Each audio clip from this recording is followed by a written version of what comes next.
morning. This is the Eager Beaver Show. You are listening to a True North Eager Beaver Media Incorporated podcast.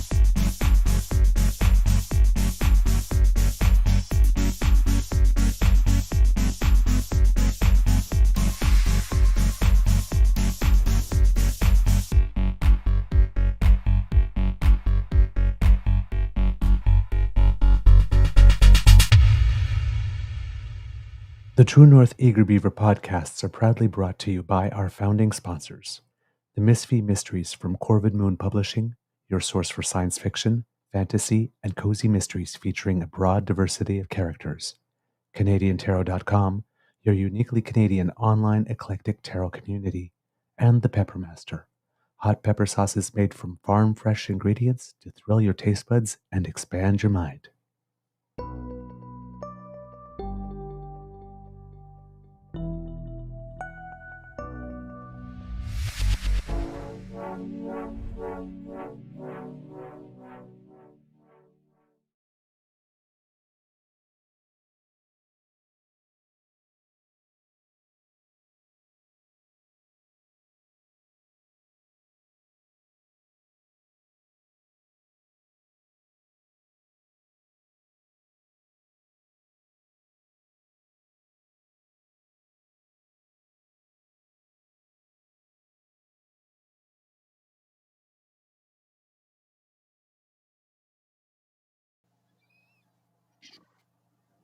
Well, good morning, and hello, kids, and welcome to Season 4 and episode number 399 of the Daily Beaver Morning Show here on the Crier Media Network.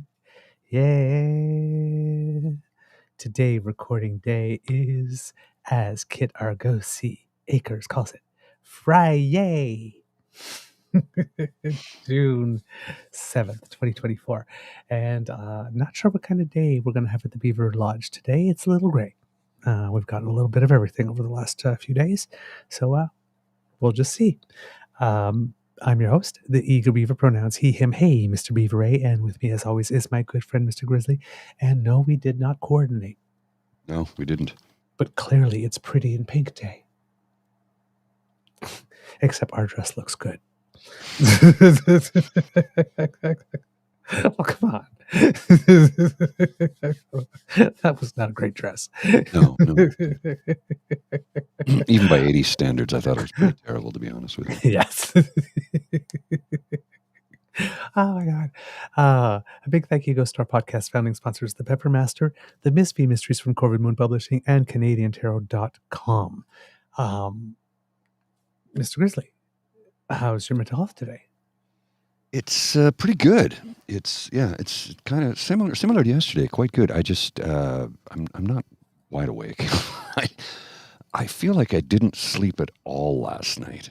You know how that happens sometimes? That was my I did not feel like I slept a wink. I did. I just didn't feel like it. So it wasn't a good sleep. So yeah, emotionally I'm pretty solid today. I'm just tired. Just tired. Well, similar, except I actually didn't sleep a week. In fact, going through a little bit of insomnia. Since I woke up to do our show Wednesday, I think I have gotten a total of 3 hours sleep. Yeah. That's not For good. some reason, I look good. Yeah. I don't know how. And for some, right now I'm at about 5:45 to about 6:30 this morning. Mm-hmm. I was like, oh God, but I can't sleep now because I'm so tired. I will go right through the alarm. So, about I don't know, 15 minutes ago, I must be on my sixth wind now. Yeah, probably. I blew past second wind about like 30 hours ago. But yeah, right now feeling good. So hopefully I won't trip over Crash my too hard. tongue. But essentially, I am the equivalent of drunk right now. Yeah. Oh no, definitely. Yeah. When you have, yeah, the difference between that though, the difference between somebody who is drunk and somebody who is just very tired is a very tired person knows that, okay, I should go lie down, Yes. or you can wake up, right? Whereas a drunk person can't just get sober or make the decision to, I should go lie down. Usually, your decision Mhm. making is not usually the best when you're intoxicated. But anyway, Yeah. I have something to share with you. Okay. Just a quick little thing. I'm going to put Yeah. on screen here. Ooh. Oh my God, that's 383 new subscribers over the last 28 days. Yeah. Yeah. Yes, kits and cubs, we have surpassed 1,000. Yay! Thank you, thank you, thank you, thank you. And boy, have we ever surpassed 1,000. We're at 1,150 already. So thank you so much. That's all you. So and a little advertising and Mhm. promo by Mr. Grizzly and stuff, but actually a lot of that. But no, seriously, it's you Shorts, joining. promos, ads, and Yeah, people. Yeah, and spread the word. we are really grateful because this means that I would assume if we read the rules correctly, that when we get Yeah, to yeah, we're 1,000, monetized now. that we're monetized just for Just. existing. So, but the more people view, stuff will come in. It's not going to be a big amount, but anything's better than a kick in the teeth, right? Mhm. Every bit helps. So, but yeah, we're on our way, I guess. Like this is it's the last milestone, right? Yeah. For monetizing. So yeah, this is it. We're now. I guess we're officially a thing. So on YouTube, that's pretty darn exciting. It's kind of weird. It's just kind of weird. It's Yeah. like Yeah. I mean, we believed in it. We knew it could happen. You put in the work. Trust me, we've put in our 10,000 hours, and then some. Um, especially if we count back to the blog, just the blog days. Definitely put in some 10,000 hours. So, but and inspiration meets perspiration meets preparation meets a little luck, and we got some lightning in the bottle when Mr. Grizzly had that moment during the convoy, which essentially led us to be uh, the beautiful aspiring actress at the soda fountain who got discovered and cast in a movie. Sure, that's one way to put it. I never thought of that. It's almost like there's like some protesters came to town, occupied it about the fifth day. I got so pissed off that I went out in the street to decide to teach them about civics, and next thing you know, we have a show. Well, we'd already had a show, but We yeah. have national coverage, Yeah. carriage. So it's like, listen, everybody takes a weird road somewhere along the way to get to where you are, where they are. So ours is strange, but we're glad that you were on the ride for us, on the ride with us, and we hope that you stay with us for a very, very, very long time because, well, I like to collect kits and I'd like to collect them all, Mhm. and I don't trade. Okay, so you're not I will not you're not trade an my hockey NHL cards. general manager. I won't trade my hockey cards. I just want to collect them all. Understood. and then Yeah, it's like me. and then hold them. Me with records. Yeah. Yeah. You want to trade? No. Nope. No, I You don't. could borrow like this, but No, no. not No, trade. you can't borrow. Oh shit, Oh, no. okay. No. I've exchange traded No, I do but not loan out my vinyl. well, Nope. no, not your vinyl. Nope. Not Not the happening. I don't even loan out CDs or movies or anything anymore. I've lost too many of them that I loan them out and never get them back. So it's like, no. Could I borrow that movie? No. Hmm. Google it. It's available on a streaming service somewhere. Well, that's not very nice. I don't give a shit. I've lost too much to things like, well, I'll give, I've heard that before. Mhm. I've heard that before. I'm sorry. I'm sure your intentions are very good, but I'm not losing any more of the stuff that I worked damn hard for to pay for. Mm. Yeah. It's No, as that simple makes as sense. that. That makes sense. That's the. It hasn't happened to me with albums and stuff like that, but it has happened with books.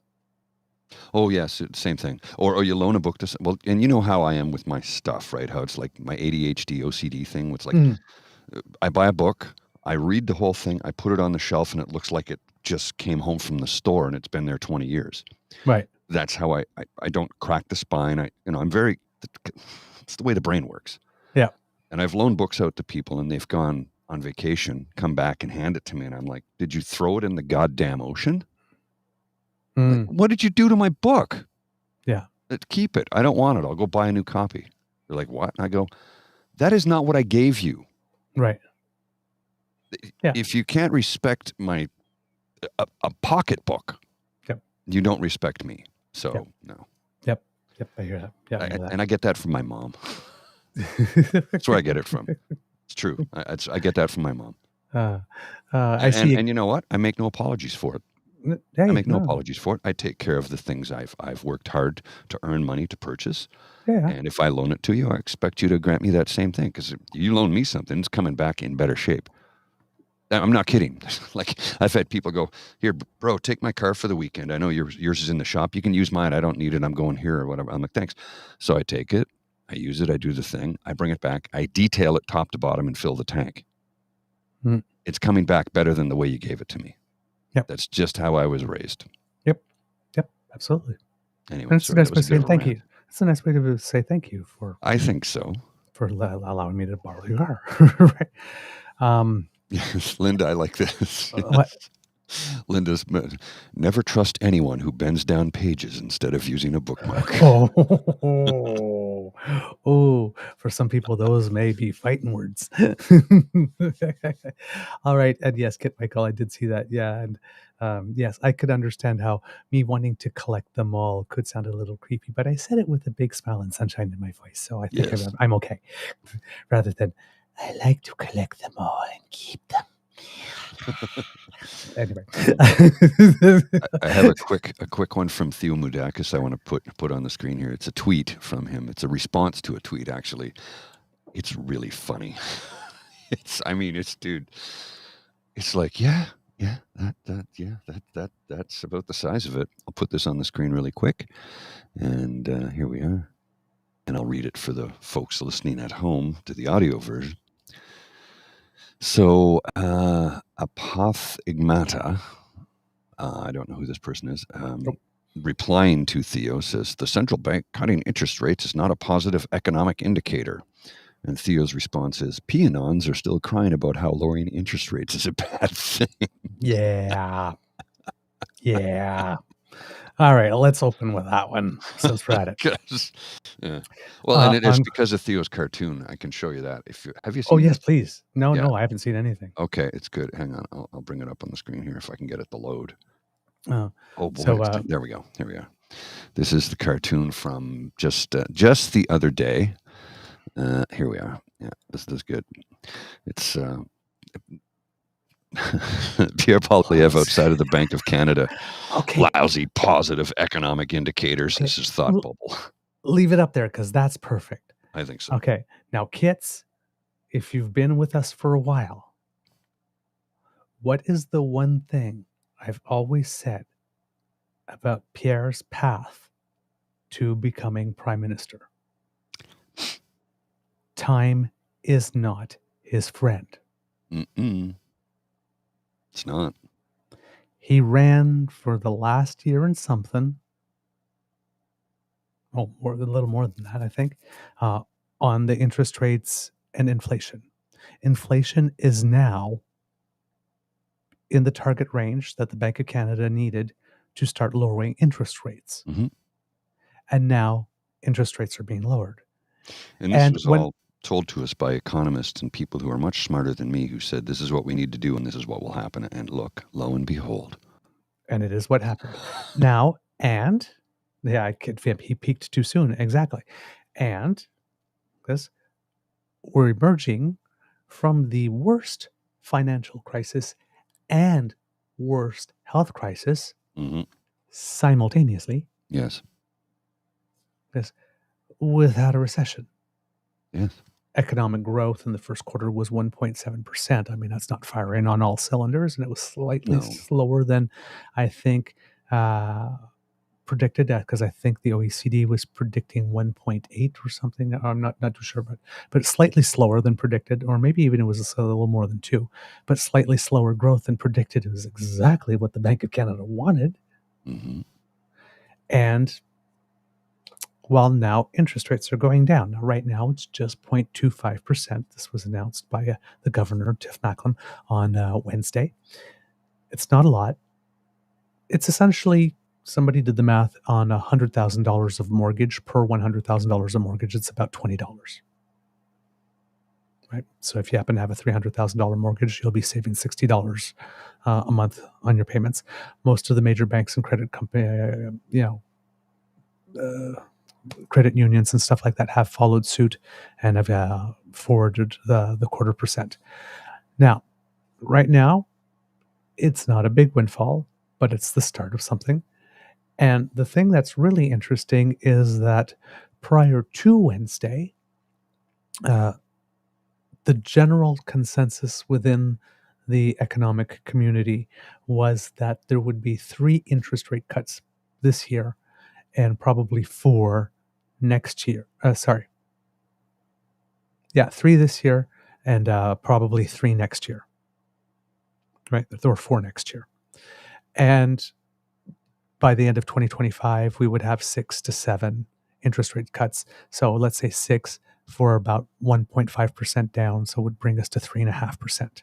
Hmm. Since the rate was cut, and the governor of Bank of Canada, when asked in an interview, how close was it? It wasn't close at all. It was a unanimous decision from the board.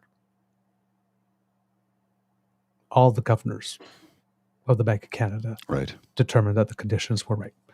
So not even close. So they were so confident that they were able to do that.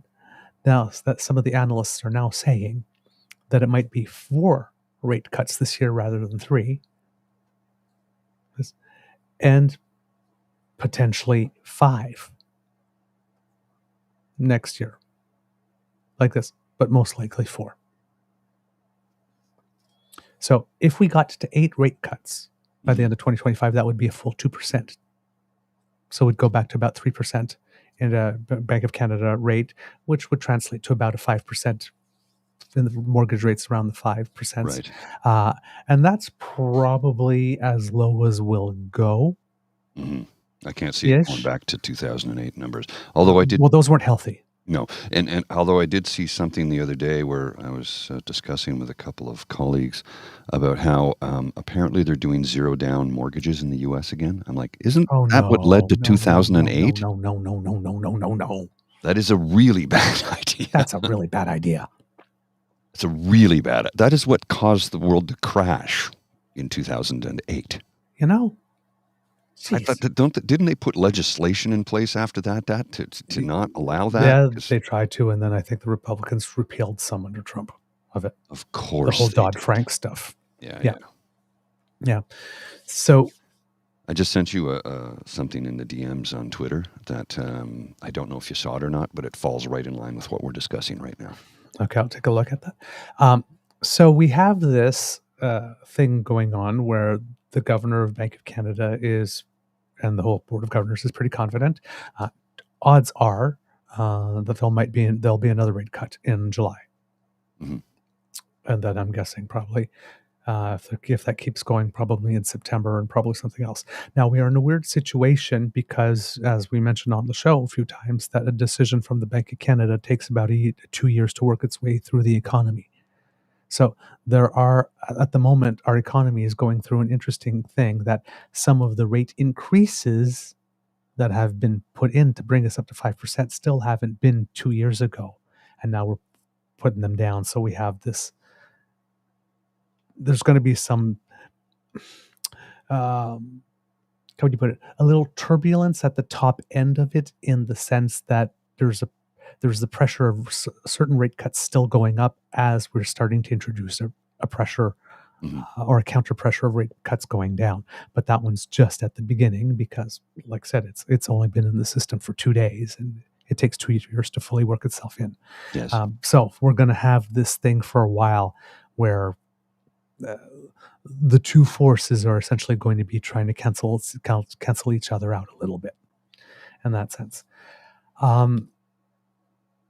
So this is really good news for Canadians.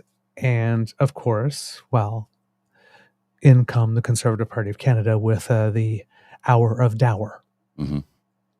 Because they cannot be happy if Canada is doing well. Well, they need Canada to fail. That's why they're talking about Canada being broken all course. the time. That's why they're talking about like this. They need for you to feel like you are failing for them to win. So if interest rates start going down and food inflation is below core rate of inflation and wages are still growing at 4%, but food inflation is only growing at 1.7 and regular inflation is at 2.5, and you're starting to, climb back up the hill a little bit. And now all of a sudden, instead of interest rates going up, interest rates are going down. So as they go down, you're suddenly finding yourself with more money in your pocket and breathing a little easier, and you weren't having to chops in for more luxuries. As you're going into that last year, the election, year and a half, when PP has been spending the last 2 years telling you how everything's going to hell in a handbasket. Well, one of the but your interest rates are going down. The messages are not going to jive, right? One of the things that the cons are pushing right now is just like, so I'm just going to give you a quick comparison. Canada's running deficits right now at approximately 1.4% of GDP. Yep. The U.S. is running deficits above 6% of GDP. It's almost like fiscal stimulus is good. The Americans are outperforming us. There's no question that Canada's economic productivity is falling behind the U.S. Yep. But and we know the reason for that. There's a broader lens here. It's like all other G7 countries are falling behind the Americans.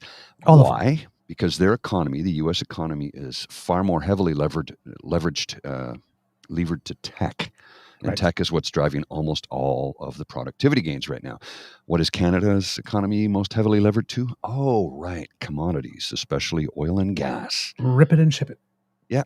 Pull it out of Mother Earth, stick it on a train or stick it in a tube and pat yourself on the back for being smart. No value added, no transfer, and then buy it back at 5 times the price as a finished product. Yeah. Yes. And we've been doing that now for how long? Yeah. And then we're surprised that other nations have passed us. Yes. But as you mentioned, the US is because they're tech laden. What has our prime minister been doing? Yes. EV batteries, EV channels like this. Vaccines, therapeutics, just announced another vaccine plant last week, and the Moderna one has opened. So both of them, the Moderna is not producing things yet, and the one that's been opened is not producing things yet either because they have to operate the facility and have the quality checks and the sanitation checks to make sure that, if there's any areas that need to be sterile, that they actually are and do that.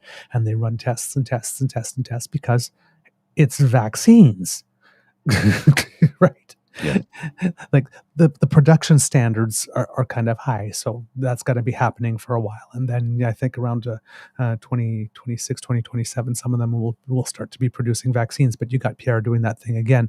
Well, none of these have actually produced a vaccine. Yeah, because they have to go to the quality controls testing before they start making. You can't just build a factory and then start pumping out vaccines. There are a couple of extra steps along the way. He thinks everything is digital. On or off. No. There's analogs here that take place. Build it. Get it up and running. It takes time. It's like all the cons freaking out about 200 jobs at the battery plant are from foreign nationals. Why is that? Because they have to train us how to do it and run it and make it work. That's not out of the ordinary because we send people to other parts of the world to do the same damn thing. Right. All the time. Yes, these are explicit terms in our free trade agreements. Yeah. When there's a new technology or whatnot like this, we give you a special temporary foreign worker permit to come on like this. and train people in Canada to be able to do the same thing so that you can go home and we can do it for ourselves. And when we have a technology and expertise, we Vice do that versa. too. It's reciprocal. But he won't admit to that. I guess, and they're the ones that put it in the deal. I know. When they were in government, they're the ones that made that brought like, those terms in. They're really? the ones that Like, added really? that to the free trade agreements. So I know. Seriously? They'll complain about the sun rising if it Of makes course. a Canadian happy. So I'm reading they're even finding a way to screw up the Stanley Cup playoffs, right? Oh, yeah. For Well, us. we'll dig into that in a second. But Yeah. I'm just learning here, Canada's big six banks are adding billions of dollars to their emergency funds as mortgage renewals approach for more than 3/4 of homeowners. Yes. So that's where Pierre might still have an advantage, because though inflation is going down, yes, and though interest rates are going down, yes, I have a variable mortgage. Yes. So I suffered already. Now I'm starting to get the rewards. Yours went way up, right? You almost doubled? Almost doubled. I didn't double, but almost. Oh, it halved, right? Wasn't it 40% increase? It was definitely more than half. Yeah. By now. Yeah. Oh, wait a minute. 46.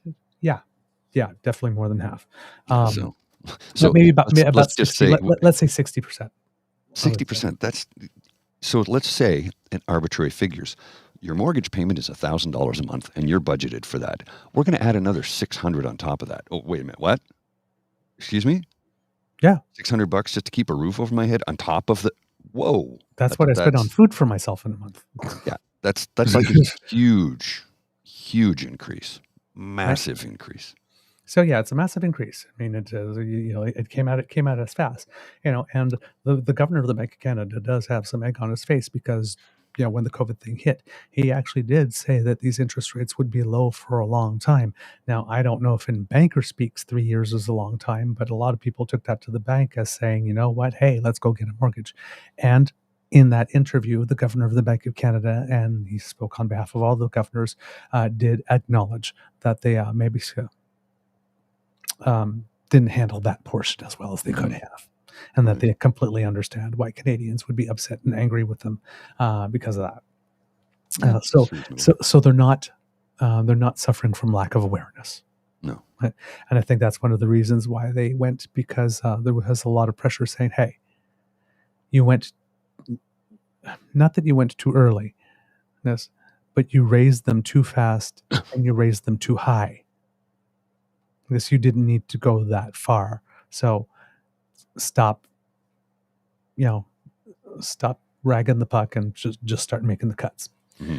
Now, Canada is the first of the G7 economies to have reduced theirs. Switzerland did it in March.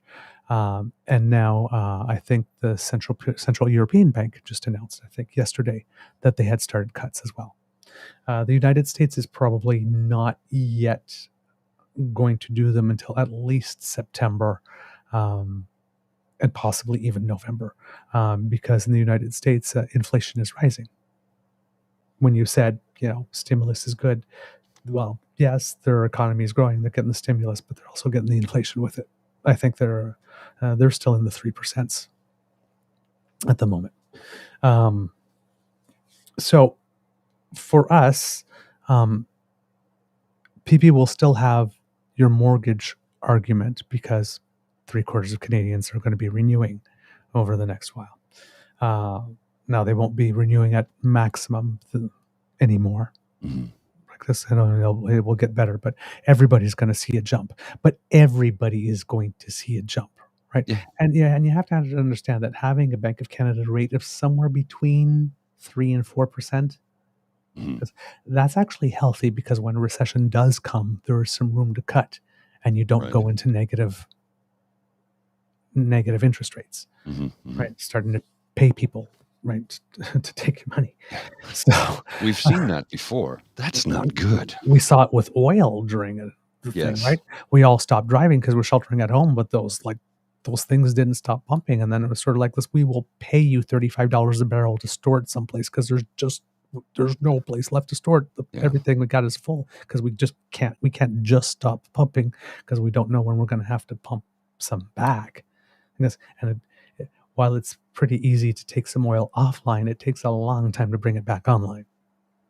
So Cassie's comment here, my parents built our new house in 1982 and had to lock in at 19% for fear of going higher. I think it hit 22%. Yes, and I do remember those days. I remember those days. It's like now that was a crazy high interest rate for a mortgage. Yes. No question about it. There is a difference here, though. There is a difference here. A cost of a home was not 200 to 300 times your annual salary. Right? Like right now, if you earn $100,000, the average home price is like $1 million in the major cities in Canada, right? Average is $1 million. So that's 10 times your salary. Yeah. 10 times your annual salary. And, let's be realistic here. You're only taking home 60,000 of that, best case scenario, right? So now it's a little more than 10 times your salary because of what your take home is. You got to put it all into perspective. But back then, so maybe your salary was, let's say in 1982, maybe let's say your salary was $20,000. A home price back then was double that. Yeah. See, and that's why we got lucky here, because ours is about, if I was doing it alone, about 5%, 5 times my salary. But since we're two, it's about 2.5. So, which is decent, right? Yeah, because we bought it as a couple. It's reasonable. It's reasonable. But I remember my parents. We really lucked out on the price here. Well, when my parents bought their first home, I can't remember. I don't recall what my dad's salary was at the time. He was a sergeant in the Air Force, and this was 1984 when they bought the home. And we had to sell it in 85 because we got transferred. First home they ever bought, they had it for not even a full calendar year. But it was, I think it was under 50,000. I think it was about 40 or 4. I'd have to ask my mom about that. But you put it into perspective. This was on like a big front yard, huge backyard. We had a wood stove. We bought 10 cord of wood, cut it, split it, and stacked 10 cord of wood in the backyard, and still had 2/3 of the yard available. To give you an idea, it was a split level home, fully finished. Well, actually, not a fully finished basement. The basement was split in half. One half was fully finished with a rec room and then a bedroom. That's where my bedroom was. And then the other half was there's a workshop, and my dad put the bar in there, and then he put an archway in and expanded into there because that's where the wood stove was. And that we heated the whole house with that thing. That thing was amazing. But yeah, that was 1984. So that's 40 years ago. The cost of a house 40 years ago compared to today. So, and this, sure, it was in small town New Brunswick. Let's put that into the mix. But in 1984, the price of a home in Toronto was still within reach for the average person. In 1980, a person earning minimum wage could save enough money to get a down payment to buy a house. That is a fact. Yep. That's a fact. That is not even thinkable today. Oh, no, God, no. It's not even thinkable. No, geez. No, that ain't happening. As most younger people, even if they're getting a house, it's because they're getting a portion of it from the bank of mom and dad. Yes. To help make it like this, and then whatever arrangements they're making. Sometimes it's a gift, sometimes it's a repayment thing. But yeah, I mean, it's it's not easy. Like I said, when those were the kids who were watching the show when maybe Sweetie and I were looking for houses. There was at one point I broke down in tears, I think, after like the first or second day, because we were sitting there, well, here's our budget. And you're like, wait, you're saying that we can't even afford to buy the crack house? Yeah. Like the shopping cart is actually in the laneway and there's tarps in the window, and that's $30,000 over our budget? Yeah. Really? And we're two? That's pretty scary. Yeah. And let's not forget what your partner does. He's a PhD, Yes. They pay those guys pretty good.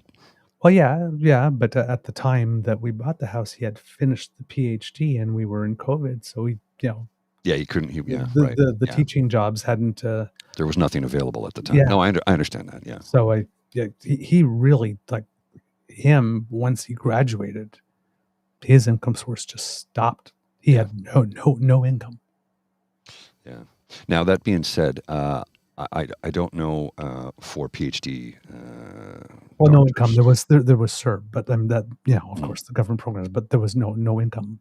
No. But what I was going to say was a friend of mine, when she graduated from medical school, so she's a GP.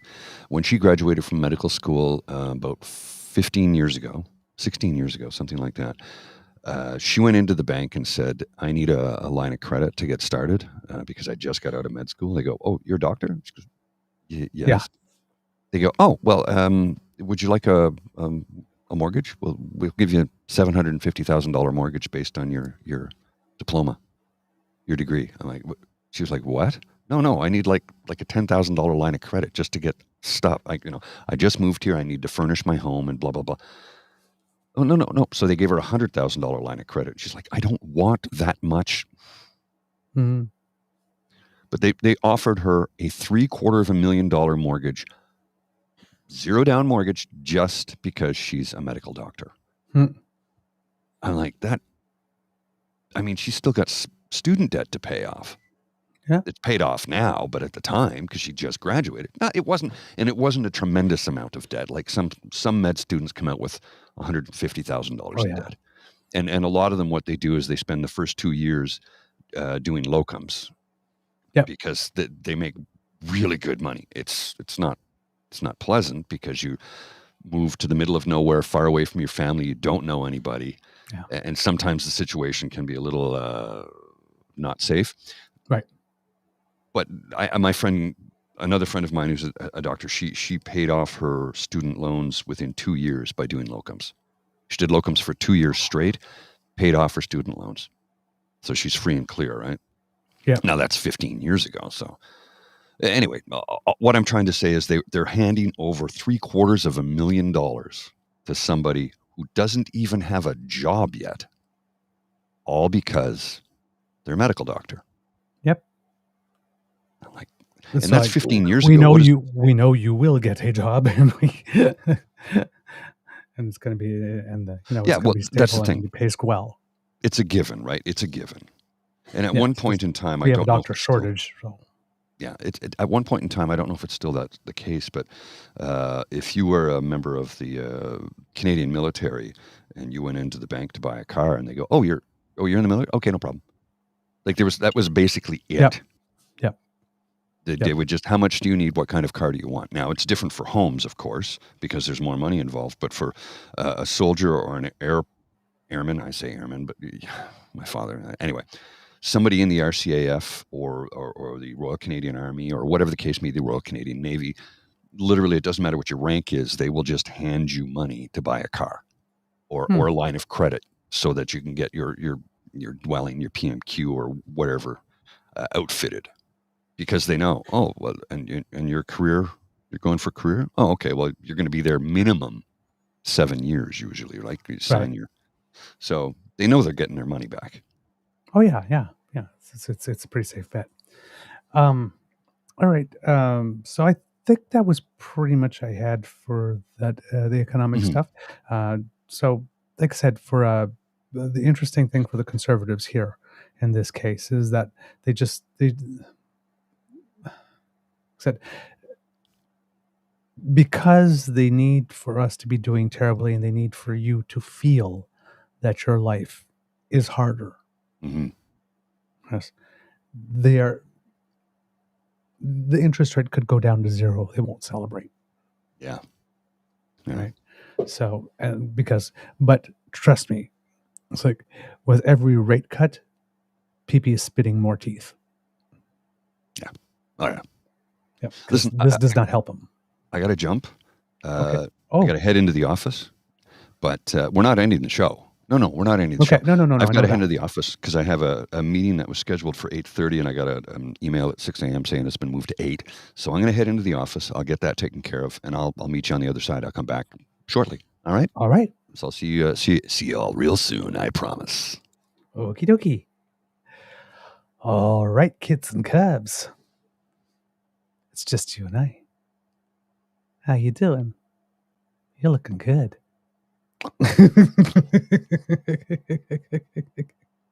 Mr. Grizzly's not here. Let's talk about him. No. Okay. All right.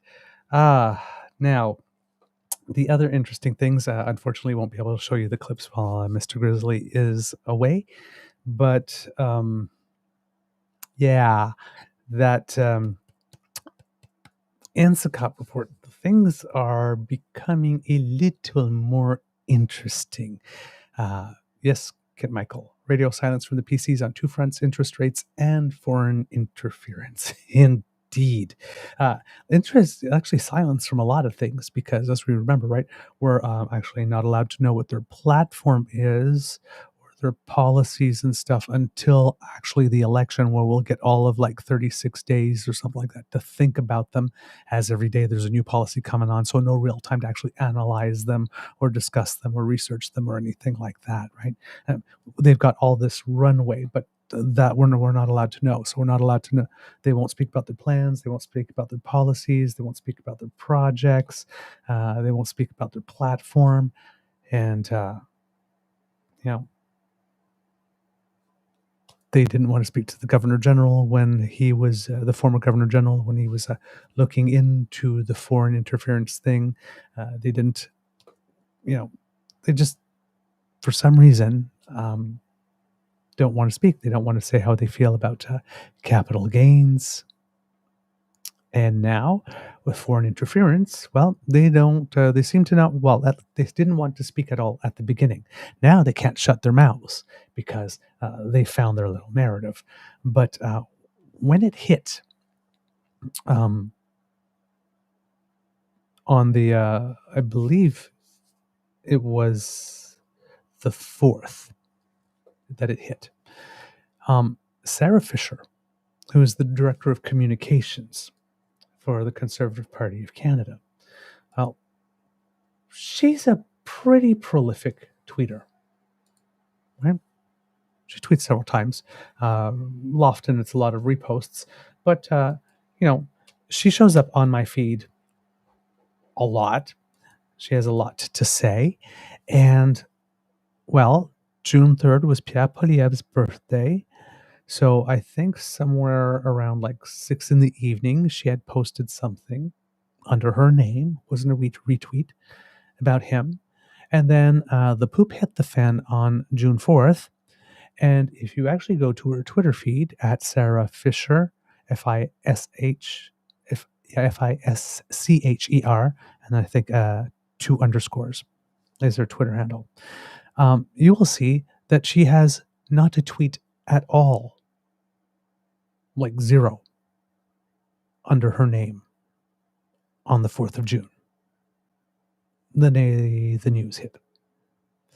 And then on the 5th of June, she did not have one under her name. She had retweeted 1 or 2, but she did not have one under her name until I think maybe 6 o'clock in the evening or 4 o'clock in the afternoon. It was for the party that never shuts up. They went very radio silent very quickly, including their director of communications, which is very curious because, as you know, kids and cubs on the show, new behavior is something that catches my eye. We have the alleged law and order party, the alleged tough on crime party, so tough that, to the police chiefs, he promised that he would use the notwithstanding clause to, curtail our civil rights, our constitutional rights. So you would think when a report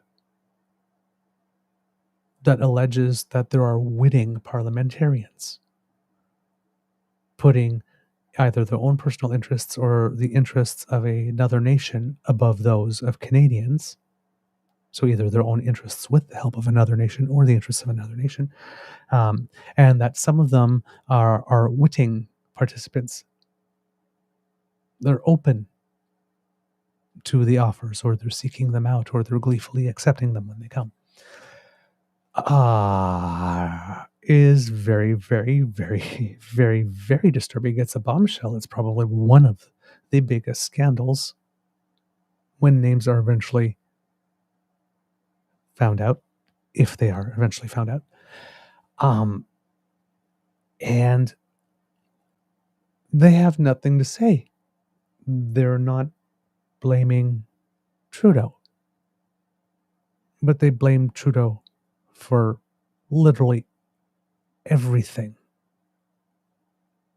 Like literally everything. I stubbed my toe. Damn you, Trudeau. I dropped my ice cream. Damn you, Trudeau. I woke up on the wrong side of the bed and the bed's against a wall. Damn you, Trudeau. So I'm just, we're talking about potential treason. And they sure love to use that treason, that word treason. I mean, they accuse them of it all the time. But now we actually get some potential real treason. And like I mentioned the other day on the show, sudden onset acute mutism. They've got nothing to say. And then we get to question period on the day. And they ask not a single question about it. Not a one on the 5th. The NDP asked a question. The Bloc asked a question. Some Liberal MPs were asked questions by the press and the media and decided to blow past them or not answer them, those questions. Some MPs did. Nate Erskine-Smith did. But we have video, I would show it to you if Mr. Grizzly was here, of, two Conservative MPs, just as they're about to go into a chamber being asked by two journalists, the questions, and just like walk right by them like they were training for the Olympics. It's like, very busy, and it seemed that was the theme of the day.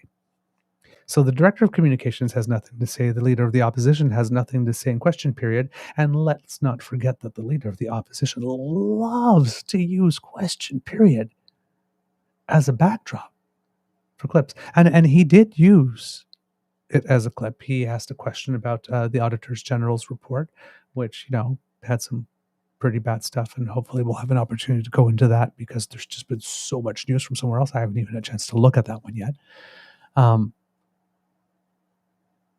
But he didn't ask a question. That was his lead question. It was about the Auditor General report, which on any given day would be the proper lead question, except we found out treason.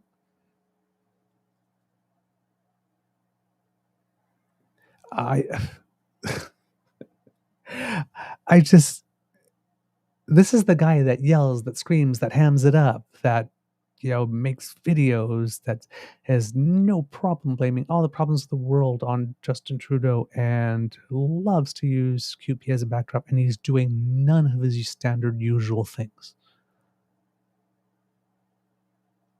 I think that's weird. The Liberals are doing the same, what you would expect Liberals to do in this case. But the Conservatives are going completely against script. So that's odd. And when that's odd, my head snaps in that direction because that's what I want to look at. Why are you not doing what you usually do? So then we get to the 6th, which is yesterday. And, the first question, a question period, which Pierre asks in French, has to do with this. And he doesn't even open with his starting lie after 9 years of Justin Trudeau, because it hasn't been 9 years of Justin Trudeau yet. So we're in the 8th with the 9th about to finish. So, the 8th with the 9th. Sorry, I'm tripping over my tongue. We're in the 8th, like this. The 9th is to come, but he keeps on talking as if 9 have already happened. So that's always his opening lie. Doesn't open with that. No fire, no passion. Just sort of slides question. And I mean, so nothing really that dumb Nick Leblanc got up and totally owned him. And then he gets back up and asks his first question in English, which standard operating procedure is usually the same question they asked in French. But he doesn't ask the same question. His question in English is about some environmental fund that they're calling a slush fund, like they call everything a slush fund. That was it. He asked the question in French. No, and that's why we will axe the tax, cut the crime, punt the rent, stick the dick, whatever. None of that. What? Stick the dick. Stick the dick, kick the prick, whatever. Jeez. Roll your bowl. Whatever. Verb the noun. But yeah, nothing. This is all extremely abnormal behavior for this party. I mean, they've never met a molehill they weren't willing to turn into a scandal that would demand his resignation. They've got the juiciest thing possible, and they're not. So that made me curious. And Andrew Coyne, I know. I can't believe I'm saying it either, but Andrew Coyne had a good day and wrote a decently good piece. And there's actually some really interesting insights in it that may explain why is it Broken clock, that, right? Yeah, well, broken clock, but why it is that all the parties seem to be on the same page with regard to keeping things as quiet as possible. At some point in the next few weeks, some members of Parliament, I also want you to listen to this because Andrew Coyne here is being a very, very, very clever little bear. He is the title of his piece is "We need to know the names of the traitor MPs, but don't count on any of the parties to give them up." So it's going to be an article, right? Probably explaining why he thinks that the parties will give them up. But pay very, very close attention to the beginning, and I'll prompt you for the last sentence of this article. And it dawned on me when I'd finished reading the article, it's like, this article is not at all, I mean, it is, yes, to explain to us why it is that we probably won't be able to count on these parties to give up the names. But it's actually something else entirely. He's a clever little bear. Right. At some point in the next few weeks, some member of Parliament is going to have to rise in the House and, under cover of parliamentary privilege, read out the names of the MPs suspected of betraying their country. Someone with access to the same intelligence on which the National Security and Intelligence Committee of Parliamentarians, NSICOP, based the allegations in its recent report will have to leak it to him or her, risking imprisonment. Otherwise, I fear that is the last we are going to hear of it. The impugned, I never know how to pronounce that word. The impugned MPs, whoever they are, will continue to sit in the Commons, in caucus, and quite possibly in cabinet. Their names, though, no doubt known to some, the Prime Minister certainly, will be rumored by others, guessed at by still others, but no one outside of senior government circles will know for sure, and no one within that precinct will want any of the names to come out. So they won't. And you may ask, how can this be? The allegations in the NSICOP report are too shocking, surely, to be kept under wraps. The evidence from more than 4,000 documents reviewed by NSICOP and dozens of interviews with senior government and intelligence officials shows that foreign actors, the People's Republic of China and India are both named, have not just intimidated or pressured parliamentarians, but in some cases have enjoyed their willing collaboration. And I'll note here that in the report, some of the nations that are interfering in some way, even their names have been redacted. Right. The committee said it had seen, quote, troubling intelligence that some parliamentarians are, in the words of the intelligence services, semi-witting or witting participants in the efforts of foreign states to interfere in our politics. The MPs are accused of, and there are three things here, providing information learned in confidence from the government to a known intelligence officer of a foreign state, at the requests or direction of foreign officials, improperly influencing parliamentary colleagues or parliamentary business to the advantage of a foreign state, and providing foreign diplomatic officials with privileged information on the work or opinions of fellow parliamentarians, knowing that such information will be used by those officials to inappropriately pressure parliamentarians to change their positions. Hey, you want that trade deal here? Yeah, absolutely. Hey, I can get you this stuff from what this guy said. I'll give you a little tip on that.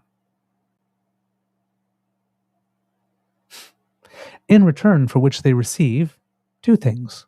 One, support from community groups or businesses during election campaigns, which the diplomatic missions promise to quietly mobilize in a candidate's favor. Two, funds or benefits from foreign missions or their proxies which have been layered or otherwise disguised to conceal their source, which they accept knowingly or through willful blindness. In sum, they sold, and for all we know are still selling, secrets, influence, and even their colleagues to China and India in return for money and political muscle. This puts rather a different face on things. Until now, the scandal had seemed to be largely about foreign interference, online disinformation campaigns, intimidation of diaspora communities, and so on, even if the issue was why the government has been so slow to act on it. But it now appears that at least as much of it involves domestic collaborators, not just unwitting accomplices or unwilling targets, but active, even enthusiastic participants. But then, should we be surprised? Have we not read all those reports from other countries about not just politicians, but academics, journalists, and others being in the pay of a foreign power? Did we think this could not happen in Canada? Is it because we are more virtuous that there have not been similar stories here until now?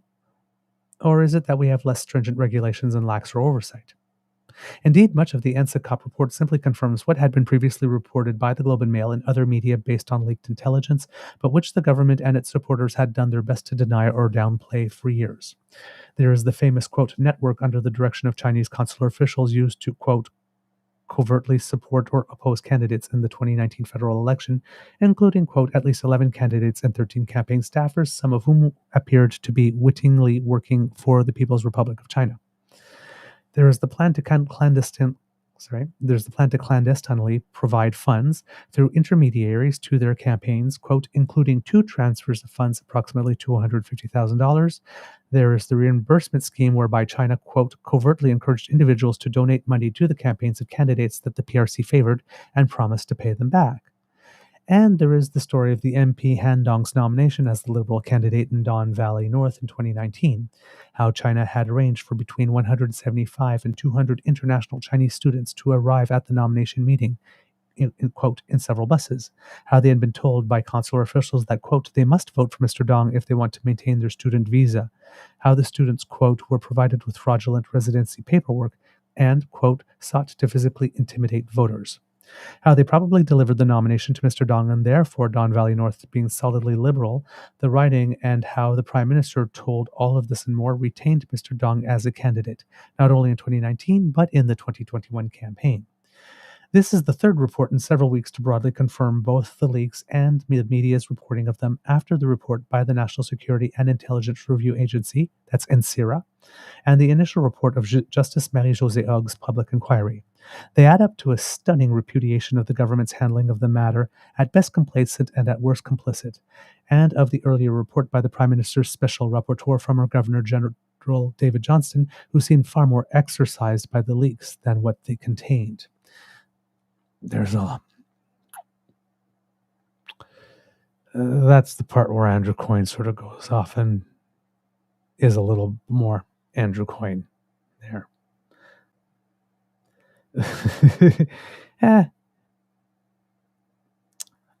The rest of the article's good, so I'll let him have it. Though the committee pronounced itself, quote, deeply troubled by the leaks, it also acknowledges, quote, an uncomfortable truth that nobody would be talking about any of this without them. Prior to the leaks, it writes, quote, there was little sense of urgency among senior decision makers to address, quote, this important and well-documented threat to national security. Regrettably, the leaks were the principal catalyst for the government to start considering key legislative reforms and to take meaningful actions against particular states. And yet, the Prime Minister is still largely in control of events. The parliamentary committees that have attempted to look into the scandal have gone nowhere for lack of access to classified documents. Justice Hoag's inquiry was given restrictive terms of reference. All the business about who knew what when was supposed to be stuffed into her initial report 2 weeks after the close of hearings, though the judge found a way around that and has been denied important documents on cabinet confidentiality grounds. The NSIRA was similarly limited to reviewing the flow of information regarding foreign interference within government. NSICOP itself is not, despite its name, a committee of parliament, but one appointed by and reporting to the Prime Minister, who can order redactions to its reports before they are released, and has. Many of the most alarming passages in the current report are vague paraphrases, the original text having been redacted to remove information, the disclosure text having been, to remove information, the disclosure of which the Prime Minister believed would be injurious to national security, national defense, or international relations, or which constitutes solicitor-client privilege. That includes the names of the MPs. What will happen next? By all indications, not much. Though the report frankly condemns the actions of the MPs as illegal, it is even franker in conceding that none are likely to face charges, quote, owing to Canada's failure to address the long-standing issue of protecting classified information and methods in judicial processes. In the US and Britain, legislators have gone to jail for accepting money and favors from foreigners. Not here. The last Canadian MP convicted of passing secrets to foreign power was Fred Rose in 1946. Will they at least be named? Not by the committee. They're sworn to secrecy. Not by the intelligence agencies. That sort of autonomy is not granted to them. When the then head of the Canadian Security Intelligence, Richard Fadden, referred obliquely in 2010 to certain unnamed Canadian politicians being under the sway of foreign powers, he was very nearly hounded out of office.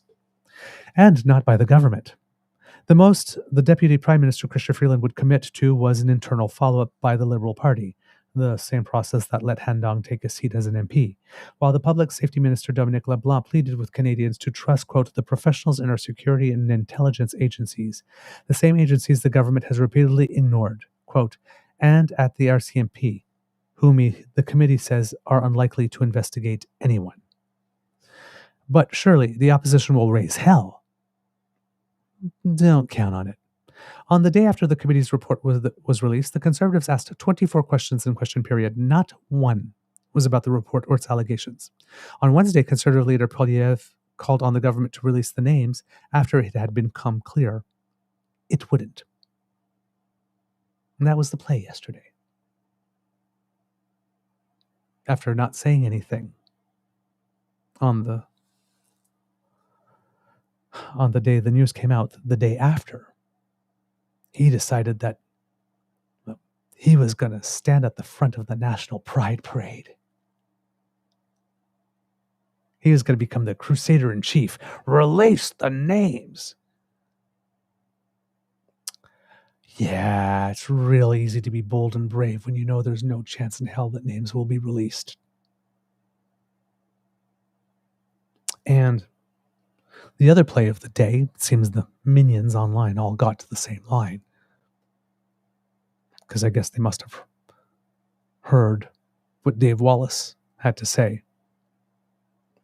And the line was, well, he called in the House of Commons for the release of the names, so surely he's not on that list. Why would he call for a release of a list of names that he'd be on?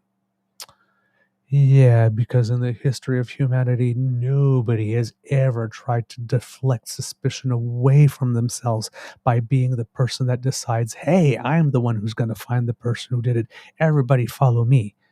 The better to be able to deflect attention and steer it where you would want it, away from you. Right, my child? Gee, Grandma, what big teeth you have. The better to get you to look the other way.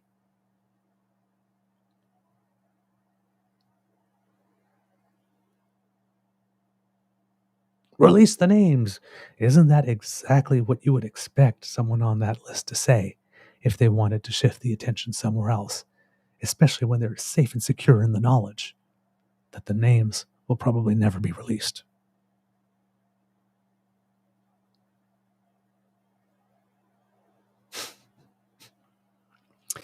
He's good. He's good. And there are enough people that are gullible enough to buy that. That's enough for them. He called for the names to be released, so he can't be on the list. It doesn't make sense that he would call for the names to be released if he was on the list or if most of the names on the list were conservatives. And see, for me, the fact that he had not one question, and then on the second day his question was sort of half-assed delivered and very lame, and that all his MPs are running away and his director of communications in particular disappeared, just popped it back up. It's like, oh, you're still alive.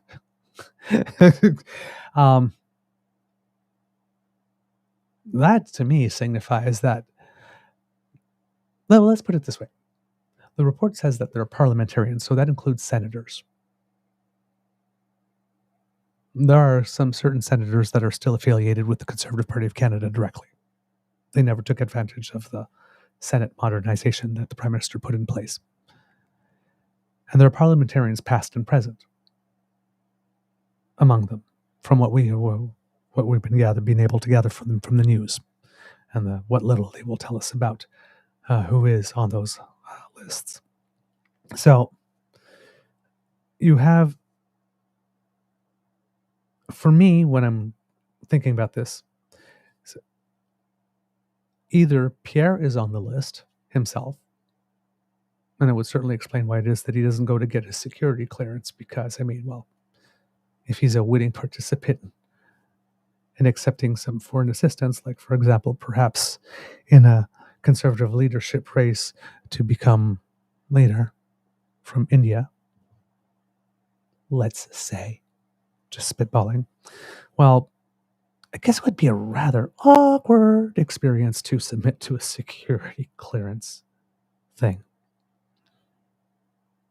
Just, yeah, things might be uncovered. So, yeah. Let's keep going. Doesn't its report also note, again confirming previous media reports, that 2 recent conservative leadership races have been subject to interference by China and one by India? Between these and the Dong business, the committee rightly recommends the party nomination and leadership races should be subject to supervision of election regulators. Oh, please, yes, make that a thing.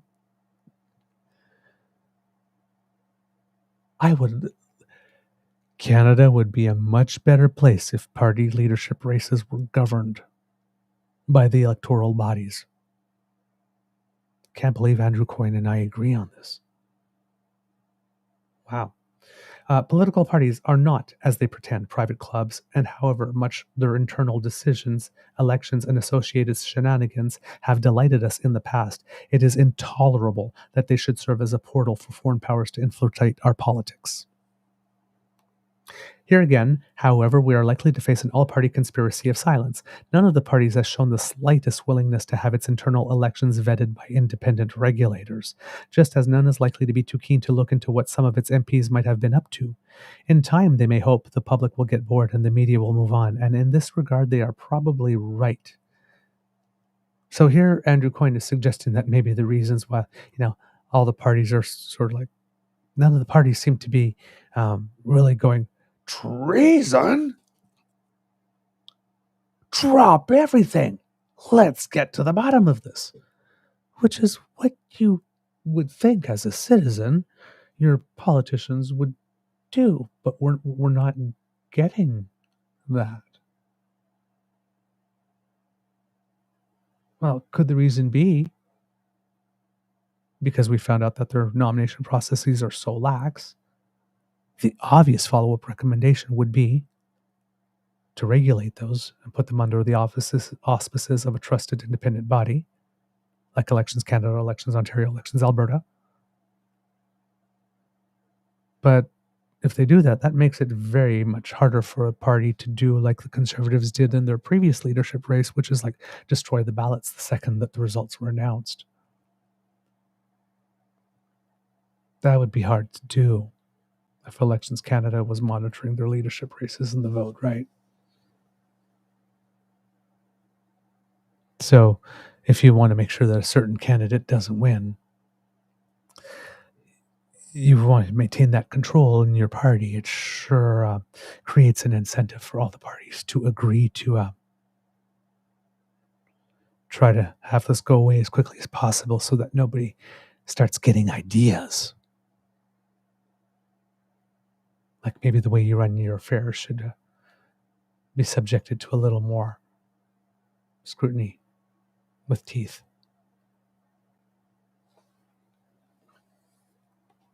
Let's continue. The Liberals' tactic of deny, delay, and deflect, first denying the allegations, then, when they can no longer be denied, denying they matter, has proved largely successful. Polls show that foreign interference ranks low on the public lists of important issues. The opposition is likely to take the hint. It was to their advantage to demand a public inquiry so long as the government refused and so long as they could be assured its findings would only stick to the government. But now, what's in it for them?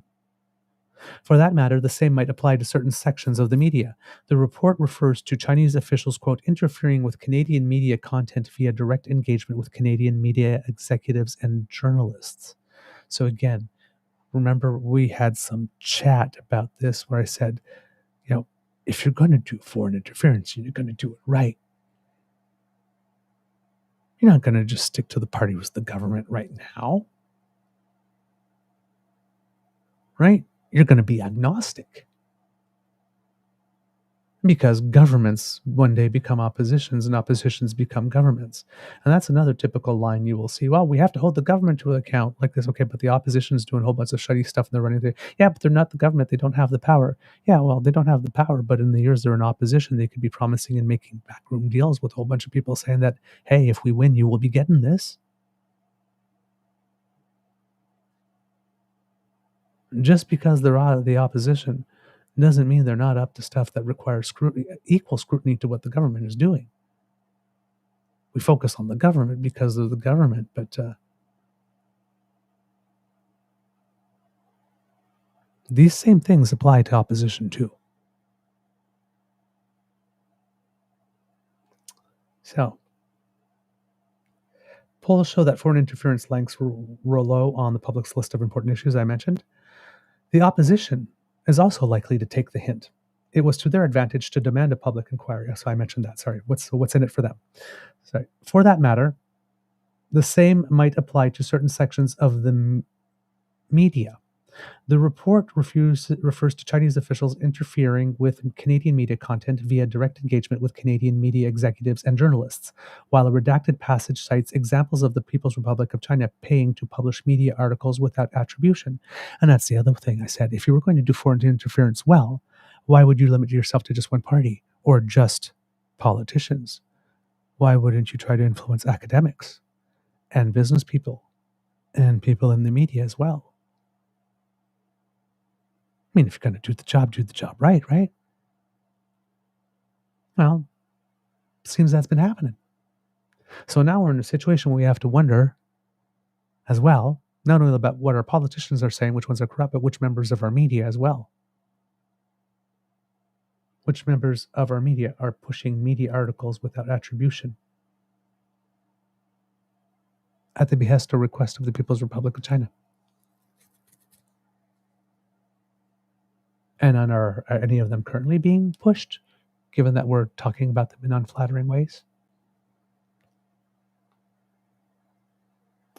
So, if none of the parties is keen on turning over this rock, if law enforcement are unwilling and the media nervous, Mr. Dong's lawsuit against Global News will have had a useful chilling effect.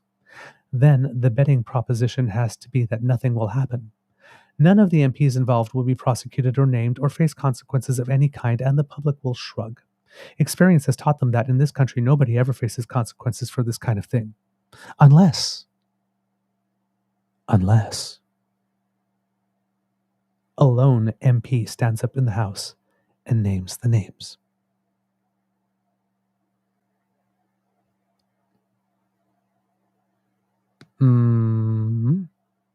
See what he did there?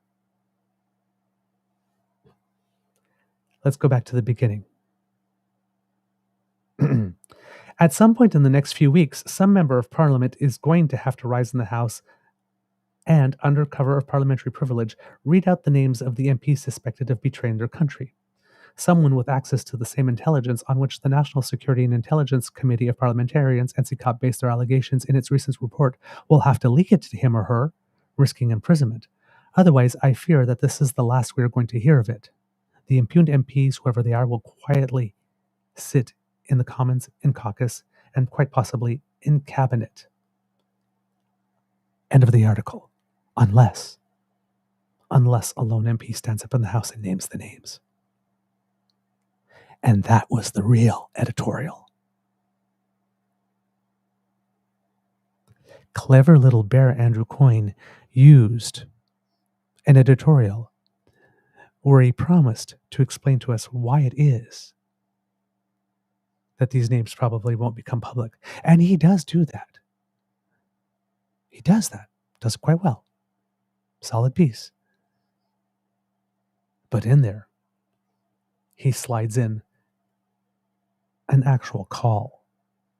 This is a call for someone to do this.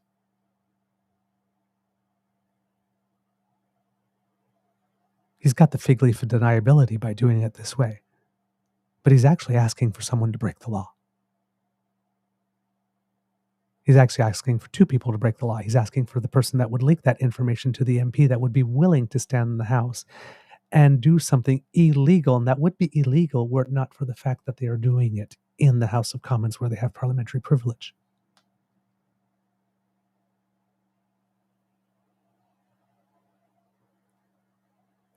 Clever, clever, clever, clever, clever little bear, Andrew.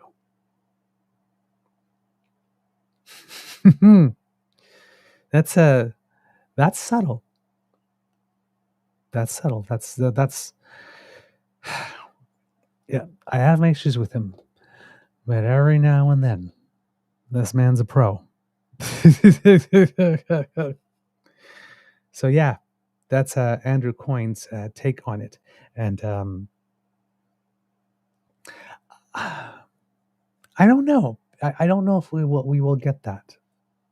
I personally don't know. I'm not convinced we will get that. How would I say?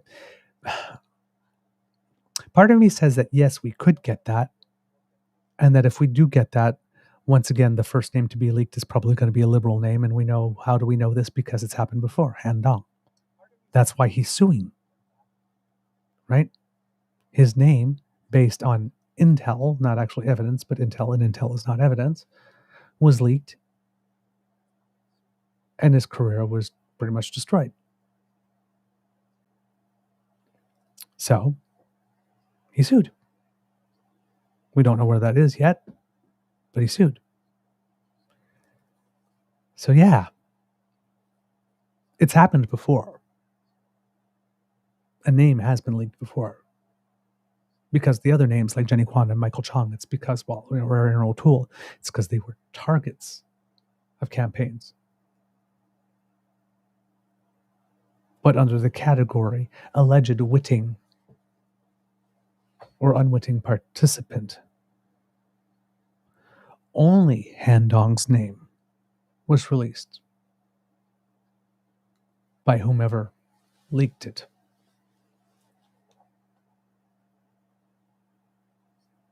So yeah, if someone leaks it and there's an MP willing to read it, we'll have something. But until then, there's probably not going to be much. Now, one really interesting thing that came along is that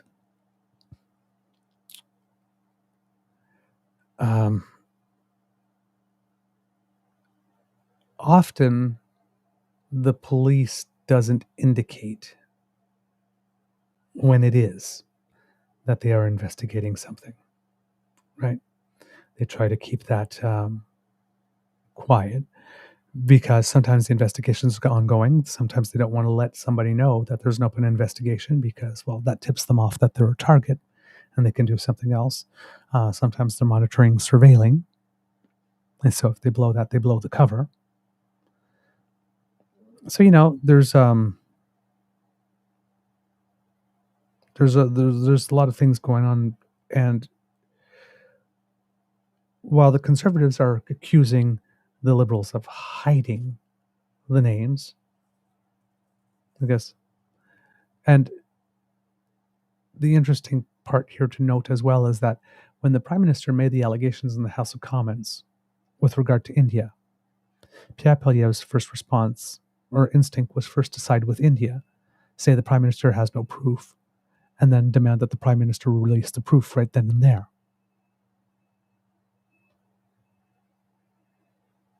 But there's investigations and there's intelligence. There's intelligence that's lent to us by our 5R partners that are not ours to use in those ways to make public. Right? Our allies trust us. We will give you this information because you need to know this, but this is only for you to know, and you can't share it, you can't give it, you can't, because this information does not belong to you, it belongs to us. You're Five Eyes partner, but we are sharing it. So you have all these restrictions. And when they're saying name the names, there are issues of due process. And there are issues of maintaining the integrity of the investigation. So one of the reasons that Han Dong is suing is because his name was named, and any information that there might be out there that he could use to clear his name instantly, well, some of it can't be released, clearly. Because there's national security stuff going on. So you name someone's name, you made an accusation, you're a witting participant with a foreign agent working against Canada, and then you have no way to defend yourself. That's not good. And then when a criminal investigation happens to be on, right? What's the standard response? I can't comment because I want to protect the integrity of the investigation. So again, when you're sitting here and you're wondering, like, why is it that I think that PP may be on that list?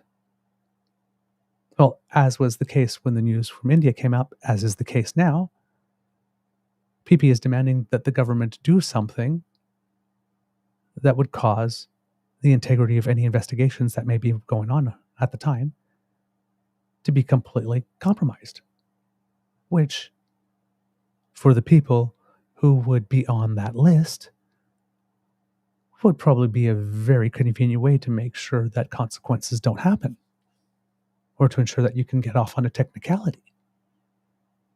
So I'm sitting there at home and I'm going, well, why would PP keep on demanding, and all the Conservatives keep on demanding, that the Prime Minister release this information that would make potential criminal charges impossible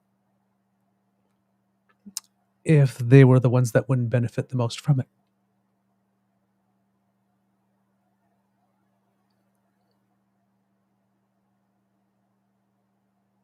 And that's one of the reasons I think that either PP himself is on the list or that the majority of them are Conservatives. There will be some Liberals on that list. There will be. I don't know if there will be some from other parties. The Bloc Québécois and the NDP did ask questions on the first day. That doesn't mean anything. But yeah, there will be Liberals on that list, but how many and for what? Because I'm sure that all the allegations are not the same. There's a difference between taking a meeting and maybe saying something a little inappropriate and actually exchanging cash or secrets or passing on information or delivering a fellow MP to someone. There's it's hard to find the words in some ways because it's just that there are so many, first of all, and that some were witting. It's just, it just blows my mind. But it seems that it has indeed been confirmed that there are some investigations going on.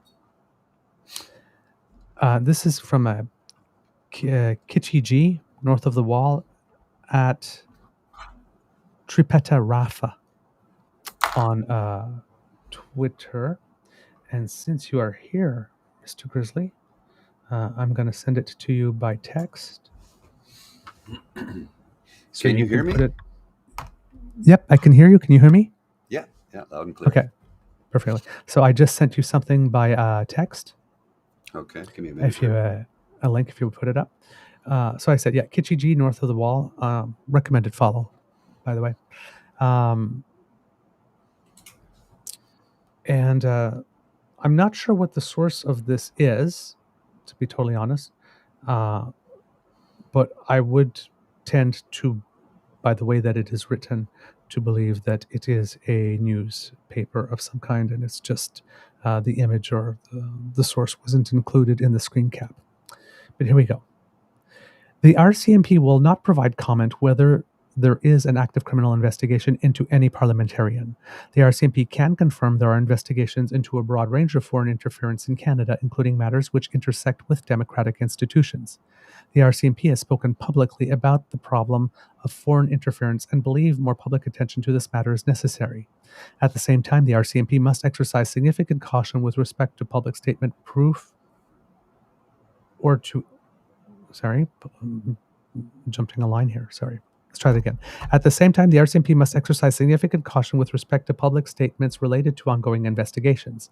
An RCMP confirmation of such an investigation has the potential to cause damage to reputations prior to meeting an appropriate level of proof or to interfere with an ongoing investigation. For these reasons, the RCMP does not generally confirm or release information relating to criminal investigations until charges are laid, rendering it a matter of public record. When an investigation results in criminal charges, the RCMP would confirm its investigation, the nature of any charges laid, and the identity of the individuals involved. Pardon me, kids, it's written very small, and I have to be reading it on my cell phone here, so it's the lines are blending every now and then. The RCMP was an active participant in the NSICOP review and provided detailed information about RCMP knowledge and understanding of the threat. The NSICOP report is bringing important attention to this matter, and this attention is an important tool in combating foreign interference. With respect to the information contained in the NSICOP report and what the RCMP knew and did not know at the time, the RCMP is part of the national security community and works closely with partners to combat all types of national security threats. Although the RCMP did not receive information regarding all the matters contained in the report, the RCMP was aware of the broad range of work being done by partners. The RCMP recognizes that each organization works on a distinct yet complementary mandates and legal regimes. Challenges do exist, including the use of intelligence as evidence that limit the sharing of information for criminal investigations. The RCMP and national security partners meet regularly to discuss threats and to ensure there is a level of awareness of each organization's activity, even though specific details are not always shared. Specific to the 43rd and 44th general election, the RCMP did not conduct criminal investigations into election-related activities at the time. However, after receiving additional information, the RCMP initiated investigations. It would be inappropriate at this time to speak to any specific incidents. However, foreign interference is one of the highest priorities under the RCMP's federal policing mandate. Let me repeat that key sentence, kids and cubs. Specific to the 43rd and 44th general election, the RCMP did not conduct criminal investigations into election-related activities at that time. However, after receiving additional information, the RCMP initiated investigations. So there are investigations that are initiated. I would suspect by the number of times that the RCMP has figured in these few paragraphs, it probably is a sign that this might be probably an official statement from the RCMP website. I don't know if Mr. Grizzly's there to take the screen thing down, but because I heard a door close at some point. So you might be looking at this for a while, kids and cubs. I'm so sorry for the viewers, because Mr. Grizzly has the control up there. So yeah. So now, here's what we do know. We do know that the RCMP initiated investigations. We do know that Pierre Pomme is exhibiting new and abnormal behavior. He's not doing the things that we would usually expect him to be doing when something just this juicy comes along. We know that the government is doing what they are supposed to do. How well they're doing it, that's up for debate. But the government certainly is not going to do the kind of thing that would compromise an investigation or compromise somebody's due process rights. I think we had enough with like Maher Arar and Omar Khadr and whatnot of violating people's due process rights, getting sued for it. So they're probably not going to do that. And then that's the other line that you'll be hearing from the pro-PP and crowd is, well, if PP was really on that list, the Prime Minister would have quickly released that information so as to sink him.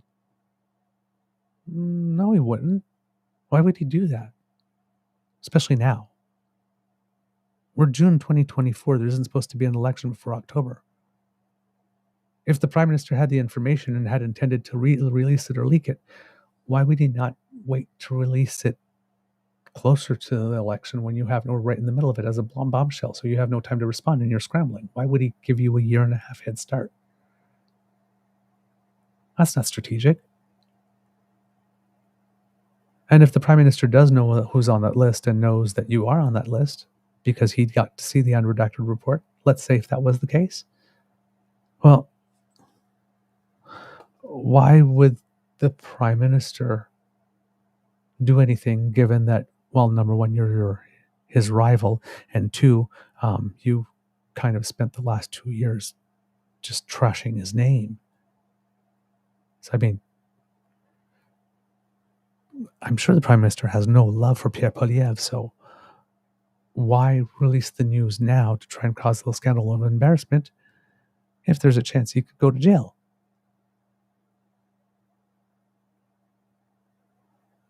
If you really don't like someone and you're holding a card, that could land him to go to jail. But if you play it now, there's no snowball's chance in hell he goes to jail because you compromise an investigation. Why would you play that card? Why wouldn't you just let the process roll out and let the Fuddlemucker wind up in jail? So all of these things, right? If he had it, he would have released it right away just to get Pierre. No, winning the nanosecond is the conservative game. It's not the liberal game. Especially this Prime Minister. Jeez. So you add those two things. Then you add the fact that Harper and Modi are really good buddies. And then you add the fact that Harper removed Modi's name from the ITU website when the kitchen started to get a little hot. And then we find out that, in the conservative leadership race, somebody was helped somehow by India, according to this intel. And we know it wasn't Patrick Brown that was helped, because Patrick Brown used to be really tight with Modi. But somehow he became persona non grata. We don't know how. We don't know why. But we know that Stephen Harper is very good friends with Prime Minister Narendra Modi. And we know that Stephen Harper wouldn't be sad at all if PP had become the leader. So there's no proof that they talked to each other and arranged it, but all the relationships exist and all the people know each other, and all it takes is for three people, them three, to agree.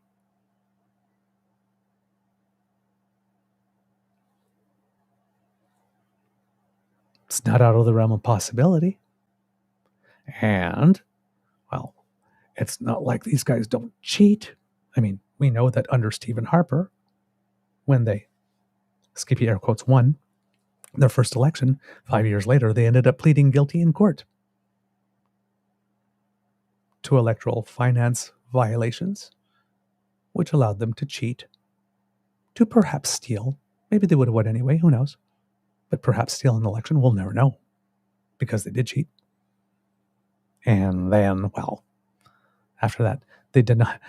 And after that, because they filed all the expenses and got the money that they got reimbursed for money that they cheated with, they tried to keep that money, by the way.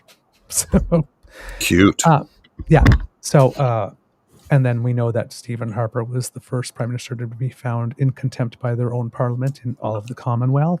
And we know that Stephen Harper was certainly not above dirty tricks, considering what he did to Helena Georges and Raheem Jaffer. And we know that PP certainly has no problem with cheating. I mean, the election that the In-N-Out scandal happened in, to which the Conservatives pled guilty to save 4 Conservatives from going to jail, including 2 senators, one who has since died, Irvin Gersting and Doug Finley were their names, and 2 party operatives. Pierre benefited greatly from that election. I don't know if his particular campaign was used as an in-and-out account, but a lot of them in the party were. The majority of them were, it seems. So his probably was. But whether it was or not, the party cheated, won the election, and he got his seat in Parliament from that election. So Pierre may have benefited. Well, Pierre benefited greatly from a crime. A big surprise. Right? And then we know that Pierre has a lifetime compliance agreement, or also known as a deferred prosecution agreement, because he too cheated in an election. Wasn't the deferred prosecution what kicked off the whole SNC Lavalin thing? Yeah. Deferred prosecution agreements are terrible. The government interfering like this. You Unless have one. we have it. You have one. Yeah. So we have a party in the opposition, I guess, and let me be very clear on this, right? The Progressive Conservative Party of Canada stopped existing in 2003. Mm-hmm. The Conservative Party of Canada is a 21-year-old party. It's a brand new party. Yeah. And it has criminality in its DNA. Right from the get-go. Just like the UCP with Jason Kenney and the kamikaze candidate. Criminality in its DNA. These are not Tories. These are not progressive conservatives. These are things we know. Very true. Now, do I have proof that PP's on that list? No. Do I have proof that Narendra Modi actually did something to help PP win? No. But you'd have to be willfully blind to not see the metric shit ton of circumstantial evidence. Well, I think so, yeah. You'd have to be willfully blind and ignorant. At least, not, you know what? And if you're not willing to go so far, Mm-hmm. right, as he did, there's certainly enough for you to not buy the garbage that they're spewing in their own defense. There's enough. When we're talking about reasonable doubt and healthy skepticism, there's plenty to go on here. Mr. Guzzi, I don't know if you're able to take the screen thing down so that the kids can see something else. Oh, I'm sorry. Is that still up there? Yeah, that's still up there. It shouldn't be. Oh, Well, oh, sorry, maybe not. My screen is frozen. Yeah, it's not up. I took it down a long time ago. Okay. Yeah. Okay. Yeah, it might be Yeah. that my screen is frozen. There you go. No, it just disappeared. There you go. I understand I'm very loud. I've just moved back from the microphone. I'm using a different microphone today because I'm, mobile. So is that a little bit better? Yes, for me it is. I don't know about the kids, but you'll give us some detail. Now, here's the really interesting thing that happened. When the first things came out, the Prime Minister offered the leaders of the parties the opportunity to get their NSICOP level clearance so that they too can see the documentation. And Jagmeet Singh and Elizabeth May did, and both of them weren't really impressed with what they saw when it came to the Governor General stuff, right? But they got to see what was there. But two party leaders did not. Yves-François Blanchet, the Bloc Québécois, didn't, because it's like, I don't want to be part of Canada. Why would I sit on the committee? Okay. And then Pierre Pomme, allegedly because, well, if I do that, I'll be gagged and I won't be able to talk. Well, Elizabeth May saw them, Jagmeet saw it, and they were able to talk about it and ask questions. So we know that's not it, right? Well, when we're talking about matters of foreign interference in which members of political parties may be engaging wittingly or unwittingly in just a soupçon of treason, some light treason or heavy treason, right? 10% treason or 35% treason. Well, then all of a sudden, if that's happening in Canada and people are trying to infiltrate Canada in that way, and Quebec is part of Canada, well, maybe that's happening too. So it would be entirely consistent to say, well, given this, then yes. I still don't want to be that person with regard to Canada. I don't want that relationship, but this could affect us too. And if it's good for Quebec, I will do it. So Blanchet is completely consistent. But that creates a situation now where Pierre Pomme is now the officially cheese who stands alone on this. And here's where it's going to get a little sticky, because I hope somebody eventually gets here. But Pierre Pomme, why won't you get your security clearance? Well, I don't want to be gagged. Justin Trudeau wants to force me to do that so that I can't criticize his policies, because once I see stuff, I can't talk about it anymore. Okay. But we're talking treason.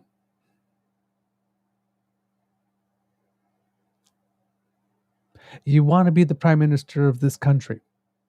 We're talking potential treason. We're talking about the call potentially coming from inside your house, or some of the calls. Will you not get your security clearance for that? Because if treason isn't potential treason or alleged treason isn't reason enough for you to finally get off your duff and go get it, what good are you?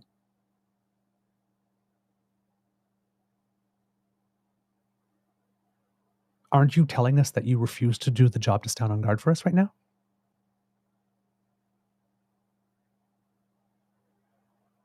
I repeat, the subject matter is potential treason.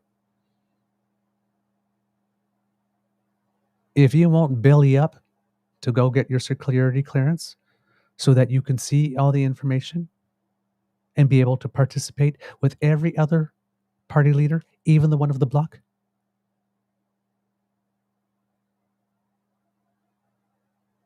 to put your big boy pants on and your serious pants, your adult pants, and actually stop being a petulant child for once and sit in a room with other people, collaborate, work together, and make sure that the integrity of this nation is solid. If you're not willing to do that, what good are you as a leader and the leader of this nation? What good are you? It's disqualifying.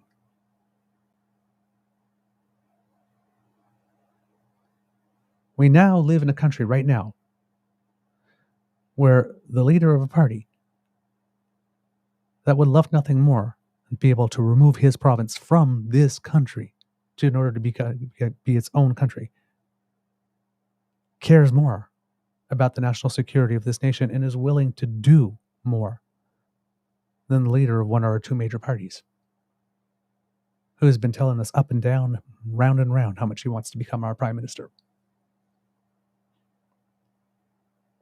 I don't know about you, but that's fucking awkward.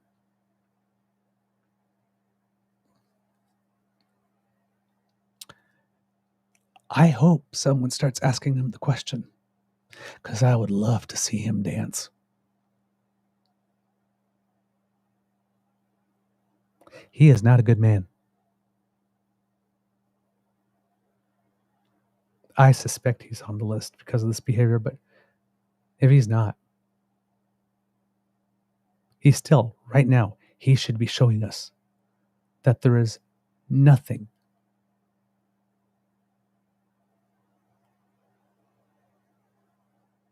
that he would not do in order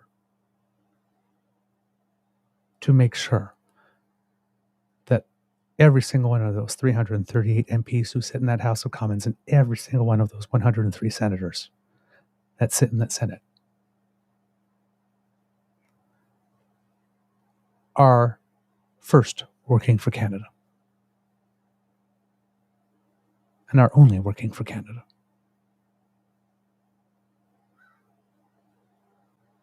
If he can't do that, if he's not willing to do that, if he cannot find the intestinal fortitude to put his ego aside and go up and get that, either he doesn't want to do the job or he knows what will be found. He's still got over a year to go. There's only so long you can skate. This is a moment right now. We're in a moment. And he's got to show whether or not he's willing to do what is required to actually lead this country and defend us. And if he can't do that, he's got to go. So it will be very, very, very interesting to see if this discussion involves, particularly on security clearance, to what? Not even for treason? Really? Not even for that, you won't do it. Then let the fun begin. Oh, one more thing on this. And this is Evan Scrimshaw. And he has a really interesting take as well. His piece is called Traitors Foreign and Domestic. We don't know whether or not releasing the names of potentially implicated MPs is the right decision. We want it to be the right decision. We want it to be smart because viscerally we want to believe that we can toss out some dirty politicians and fix the problem. That's the story we want to tell ourselves because it's easier. It's easier to toss out some dirty politicians than it is to decide where the much harder lines need to be set. We have been punting a broader conversation around foreign interference and the role of ethnic minorities in a multiracial democracy. Our mainstream press indulges in caricature on these issues, as the coverage of Justin Trudeau's announcements of Indian involvement in the killing of our citizens showed. The fact that Aaron O'Toole has been able for so long to claim he lost up to 9 seats due to foreign interference and not the fact he took a more hawkish line on China without much substantial pushback is absurd. It's more convenient to believe that Chinese interference flips seats than it is for many white commentators to wrestle with the fact that the issues that animate the Ottawa bubble don't necessarily animate all parts of the country. Have politicians crossed lines and in some cases broken the law? Possibly, although having intelligence saying so is not the same as evidence, nor proven evidence. Did every MP listed in the redacted version commit the same level of offense? Assuredly not. Are there liberals involved in this mess, even beyond Han Dong, who no longer sits as a liberal? I'd bet every dime and dollar. But my interest here isn't partisan, it's patriotic. I want to know if there's a traitor in Parliament. I just don't know if naming the alleged dirty MPs gets us closer or further from that goal. The naming of Dong last year in multiple Sam Cooper stories, more on him later, didn't serve to inform the population. It brought about a libel suit that'll be heard sometime between now and my death. We don't know anything, and tossing a list of dirty MPs out there that will be used to equate having bussed-in Chinese residents or signed up foreign students at a college campus for a nomination race with people who gave crucial information to enemies doesn't seem to help. At some point, we need to have a conversation. A real conversation, where frankly white people like me aren't the leaders about the intersection of increased immigration, ethnic politics, and the influence of back home on Canadians here. I'm not suggesting that non-white Canadians are less Canadian than my Scottish and Irish ancestry ass is, but there are obviously an element here that isn't helped by the white nature of the commentariat. What we need here is answers to these specific issues, but a broader discussion of the fact that we are a different country today than we were 20 years ago matters. If we want to sustain our diversity, a strength that I cherish, we have to strengthen our institutions to protect against foreign interference, but also strengthen our ability to talk about heavily non-white seats without sounding like freaking morons. And that is what's most concerning about all of this. The original Sam Cooper story on Han Dong, then the Liberal was warned mere days before the nomination closed in 2019 about Dong, which has been confirmed by the principals, included a line that I'll never forget. Dong emerged in the words of whatever CSIS lackey wrote the memo that Coop wrote up, quote, suddenly and suspiciously from the Don Valley North Liberal nomination. Dong was a former Ontario MPP who had Adam Vaughan, who we all thought was going to hold that seat indefinitely, blocking his path to Parliament, and then a seat opened up and he ran north. You can have objections to that kind of carpetbagging, but Jagmeet Singh carpetbagged from Brampton to Burnaby for political reasons and nobody's calling him suspicious. Politicians moving to try and further their careers is not suspicious. If your spy agency thinks it is, that brings their entire credibility into disrepute. Without that assessment, I'd be more likely to give this intel the benefit of the doubt, but intel isn't just a list of facts, it's a person's interpretation of facts. It's in the same vein as how differently we all hear the same words differently depending on the deliverer. CSIS, as any intel agency, relies on its agents not being frickin' idiots. Their trust with the public relies on us not doubting what they say on that basis as well. And it's hard, if that's what CSIS thought of Dong, to know whether every assessment they make is this stupid. But this is why I don't want to get into the weeds of any possible allegation. People are trying to figure out the list, and I'm sure in enough time we'll see it pieced together through public tells. Parties aren't going to be able to keep accused members in prominent positions, and at some point, if there are prominent frontbenchers in any party involved, I'm sure their parties will tip their hands in time. But more importantly, how do we handle this so that the butt end of every government doesn't see some tactical leak allegations? Is the answer hiving off foreign interference from the remit of the RCMP and creating some separate organization with powers to investigate this that has dedicated officers and budget? Is the answer to boost RCMP budgets to deal with this? How do we get community groups to trust CSIS and the RCMP to actually go to them if they see things that aren't on the level? And should all political parties change the rules around nominations? I have my answers on all of those, and I don't think there's need for a US-style primary system that would cost millions and also run contrary to the very nature of Westminster democracy, which is to say that elections are not fixed. Primaries work in the US because there's no risk that there'll be a presidential election in June. It's much harder to do here when the election could be in 12 months or 12 weeks. But at least thinking about whether there needs to be systemic changes in the more worthwhile exercise than hoping that there are more traitors in your opposition ranks than your own. There's been a very serious failure here. These are dark times. I get it if you want the names out there above all else, and I certainly get feeling betrayed. I certainly do.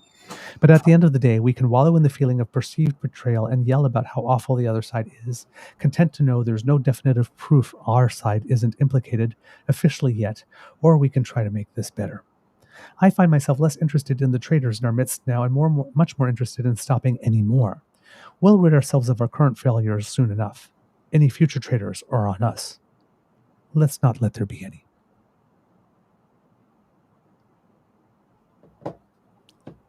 I agree. It's well written. Some really well written pieces today on this subject. I'm not sure if we have Mr. Grizzly. I heard some noise. No, we don't. Okay. The other bombshell, at least for me it was, I don't know if it was telegraphed or not, but the Premier of Ontario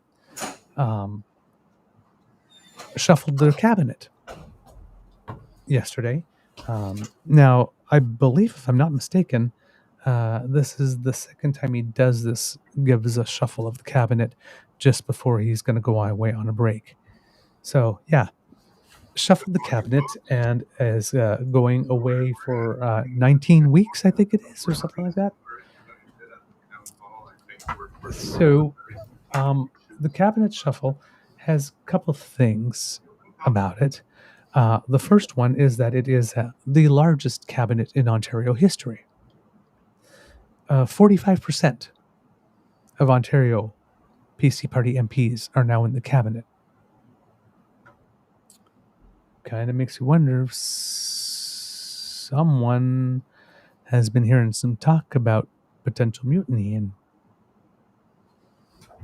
wants to make sure that you get a position and you get a position and you get a position and yeah.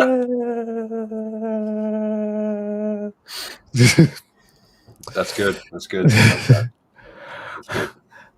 Now, we have some really interesting things. First, the Minister of Uncomfortably Tight Pants. Yeah, he's out. Stephen Lecce is no longer the Minister of Education. That's kind of interesting. So, can't remember exactly off the top of my head to where he got bumped to, but I'll be able to find that for you before the segment's over. But yeah, he's out of education.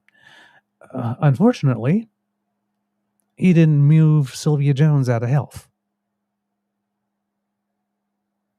I guess she's doing the job he wants her to do. We have a Mike Harris in cabinet again. Everybody's going, Mike Harris, Mike Harris. Yeah, not that Mike Harris. So you don't have to worry about that. So Doug Ford remains the Minister of Intergovernmental Affairs. Sylvia Jones remains Deputy of Health. Peter Falvey remains Finance Minister. No changes there. Calandra still at Housing. Cho still at Seniors and Accessibility. That's Raymond Cho. Stan Cho moves to or becomes the Minister of Tourism, Culture and Gaming with responsibility for the Ontario Lottery and Gaming Commission, I guess it is, OLG.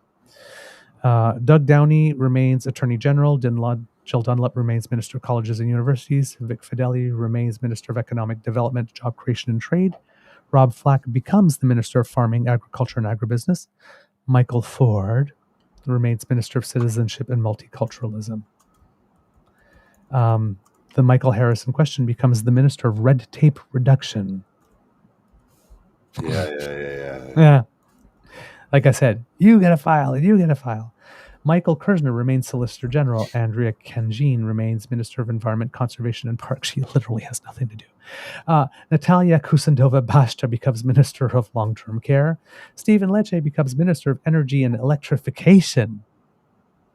He's the guy that's got to catch lightning with his hands. Well, where you got comfortably tight pants. Wow. And pointy shoes. Yeah. Neil What do Lumsden they call becomes those winkle pickers? Winkle pickers. Neil Lumsden becomes the Minister of Sport. Todd McCarthy becomes the Minister of Public and Business Service Delivery and Procurement with responsibility for Supply Ontario. Caroline Mulroney remains President of the Treasury Board and Ministre des Affaires Francophones.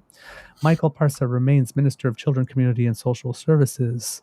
David Piccini remains Minister of Labour, Immigration, Training and Skill Development. George Prairie remains Minister of Mines. Greg Rickford becomes Minister of Indigenous Affairs and First Nations Economic Reconciliation and remains Minister of Northern Development.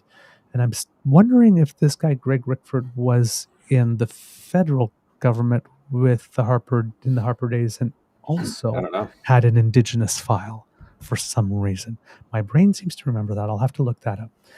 But that's like this, again, that weird thing in my brain where I've got this bunch of information filed. That just sort of rings a bell for me. Pramit Sarkaria remains Minister of Transportation. Todd Smith becomes the Minister of Education. Graydon Smith becomes Minister of Natural Resources. Kinga Surma remains Minister of Infrastructure. Lisa Thompson becomes the Minister of Rural Affairs. Stephen Crawford becomes the Associate Minister of Mines as part of the Ministry of Mines. Trevor Jones becomes Associate Minister of Emergency Preparedness and Response as part of the Treasury Board Secretariat. Sam Oosterhoff becomes Associate Minister of Energy Intensive Industries as part of the Ministry of Energy and Electrification. Ah, Doug gave Steven a buddy. Oh, Steven said, they're going to be so cute together. Did we Oh, have we addressed the 19-week coming. shutdown? Oh, okay. Yeah. So I didn't know if we did or not. I mentioned it in passing, but we're Okay. going to get into that. Nolan Quinn becomes Associate Minister of Forestry as part of the Ministry of Natural Resources. Nina Tangri remains Associate Minister of Small Business as part of the Ministry of Economic Development, Job Creation and Trade. Vijay Thanigasalam becomes Associate Minister of Housing as part of the Ministry of Municipal Affairs and Housing. Michael Tibolo remains Associate Minister of Mental Health and Addictions as part of the Ministry of Health. And Charmaine Williams remains Associate Minister of Women's Social and Economic Opportunity as part of the Ministry of Children, Community, and Social Services. And how delightful that the Minister of Women's Social and Economic Opportunity and the Ministry of Community, Social, and as part of the Ministry of Children, Community, and Social Services is dead last. But dead last, I should say, because it's written in addition outside of cabinet. So technically not a member of cabinet, but you know how people think that conservatives don't believe in recycling? Mm-hmm. That's not true. It's not true at all. Not true at all. Cabinet members. No. In addition, outside of cabinet, newly appointed to government House Leader, none other than Steve Clark. Wow. Yeah. Mm-hmm. Yeah. The former Minister of Housing who saw nothing. During that whole Greenbelt scandal, didn't know anything about it. Yeah. Somehow I don't believe him. I don't. Though the guy Amato was working in his office, saw nothing, knew nothing, didn't ask questions. See, you know the difference between Pierre Poilievre and Doug Ford? Please. Well, there's a few differences. Doug Ford is a money lover. I don't think he's as fixated on power as he is on money. Completely honest. Doug Ford doesn't get his hands dirty when it comes to women's reproductive rights, the rainbow community. I think he's like live and let live when it comes to that. Yeah. And Doug's not angry and pissed off all the time. Right. Whereas Pierre Poilievre is all of those things. He's angry. He's pissed off all the time. You know, he will strike down gay marriage or same-sex marriage. I should say same-sex marriage. You know that's on the table. Yeah. He says he won't. And there's the thing is that, but he says he won't, and he actually put out that statement. He had to do it again on the 5th. Yeah. Nobody's believing him. Nobody's believing him. And you remember what Arnold Viersen just said in a podcast, right?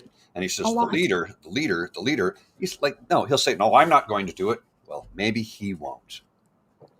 But a private member's bill will get pushed through and they'll codify a law around Let's put it this way. To make that choice. If the Conservative Party of Canada actually did the polls that were election had today, and they had 200 and something plus seats. So they have a clear majority. Right. And the majority of their caucus is anti-choice. Oh, it is. What are the odds that a backbench bill will pass?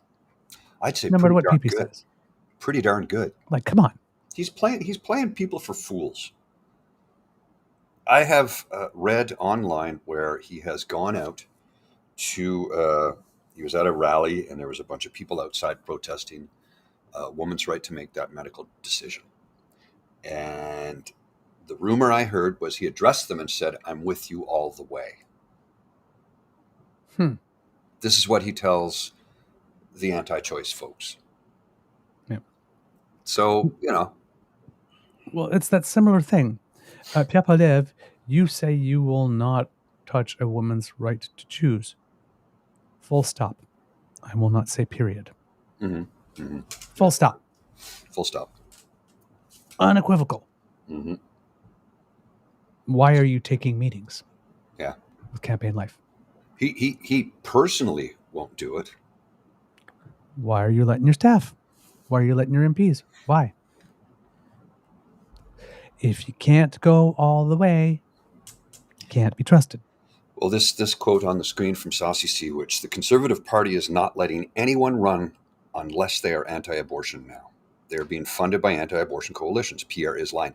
That is fact, because every time somebody wants to run somewhere in a constituency, anywhere in the country, as a Conservative member of Parliament, Yep. unless they are pro-life, if they are pro-choice, they're eliminated. Yep. And there's a third one.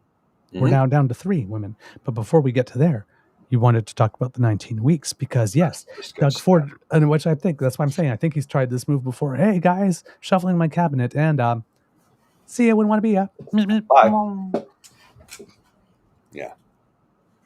Not coming back until October. October.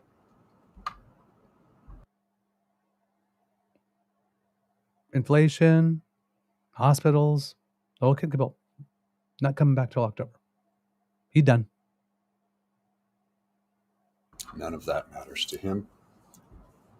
Hey, man, I got to keep Galen Weston happy. Jeez. God. Did you have anything specifically you wanted to say about that, Mr. Grizzly? No, I just think it's absolutely ridiculous that, the TTC is about to go on strike. So Canada's largest city. Right.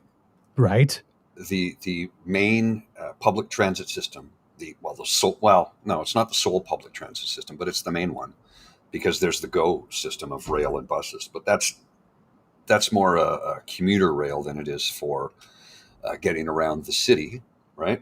So city buses, streetcars, and subway are all about to shut down.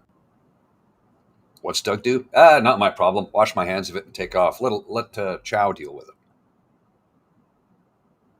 Yeah. It's just astonishing to me that he doesn't give a shit. There's no money in it for him or his,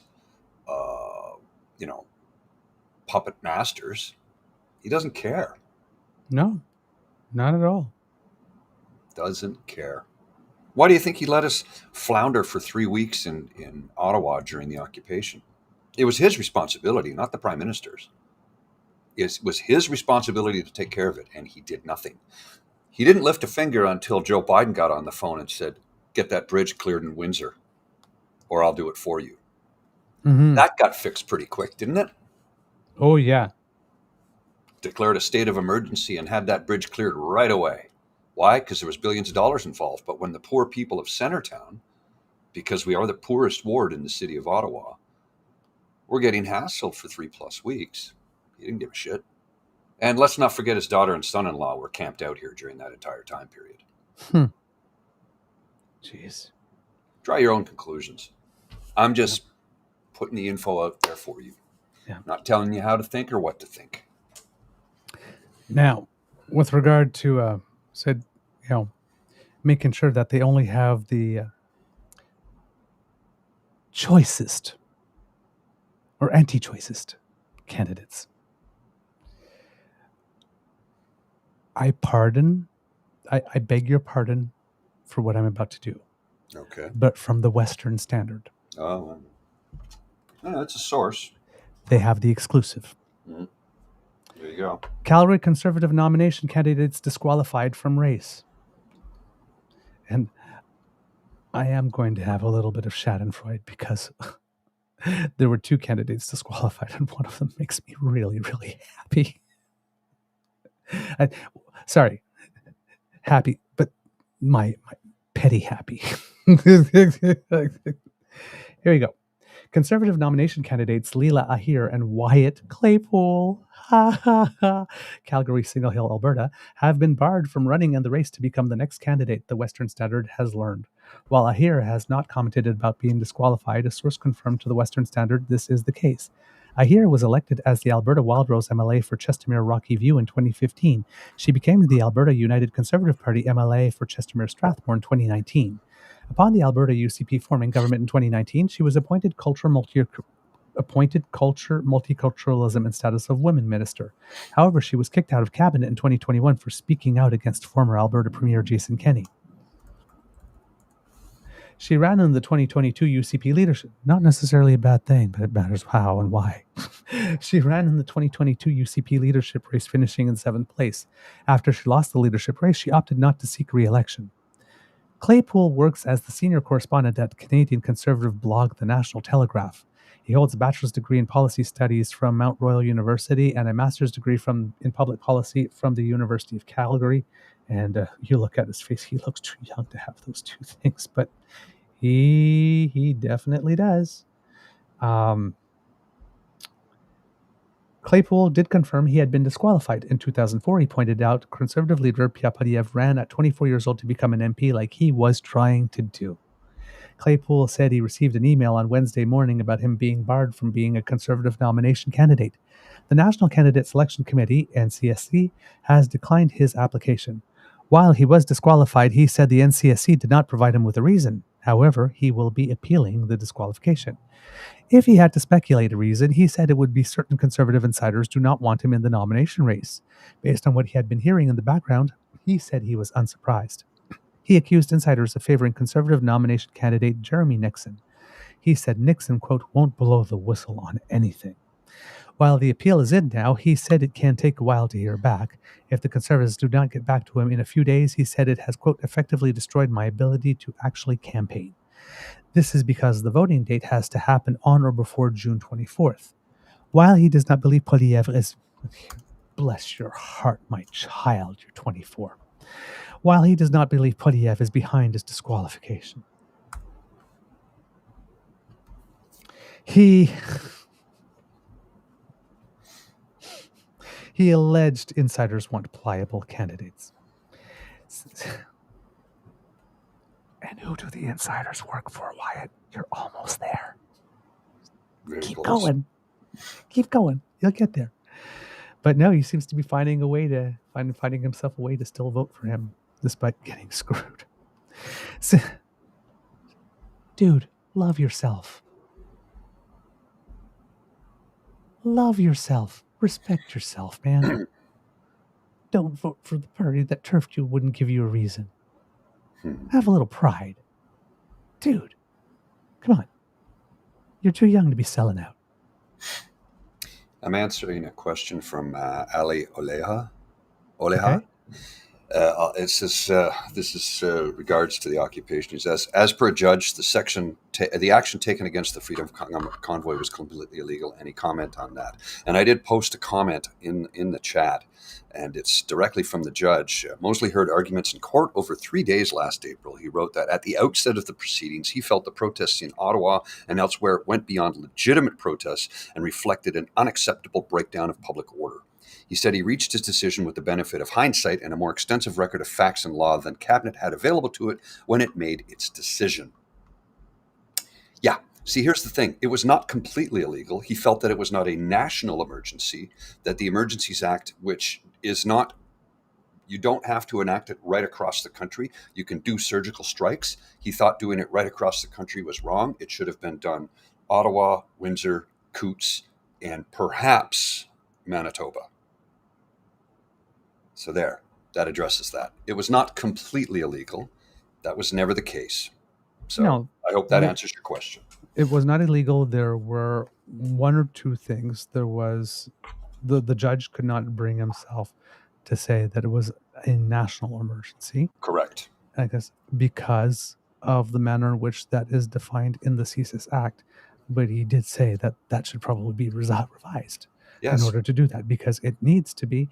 And he said that there were a few things, like, for example, the fact that when bank accounts were seized, there wasn't an independent sort of third-party adjudicator who would determine whether or not that information should go to the police and the bank account should be seized. So in order, basically, the police was making the request of the bank and the bank was responding. It would have to be that the police makes the request of the bank brings the information to this independent body along with the police request. They look at it and then they determine whether or not. Right. So that was the thing. But the seizing of the bank accounts in and of itself was not a problem. It's CRA does it all the time. It's the fact that it wasn't done in such a way as to create minimal harm. And there were only, 47 accounts seized right across the country?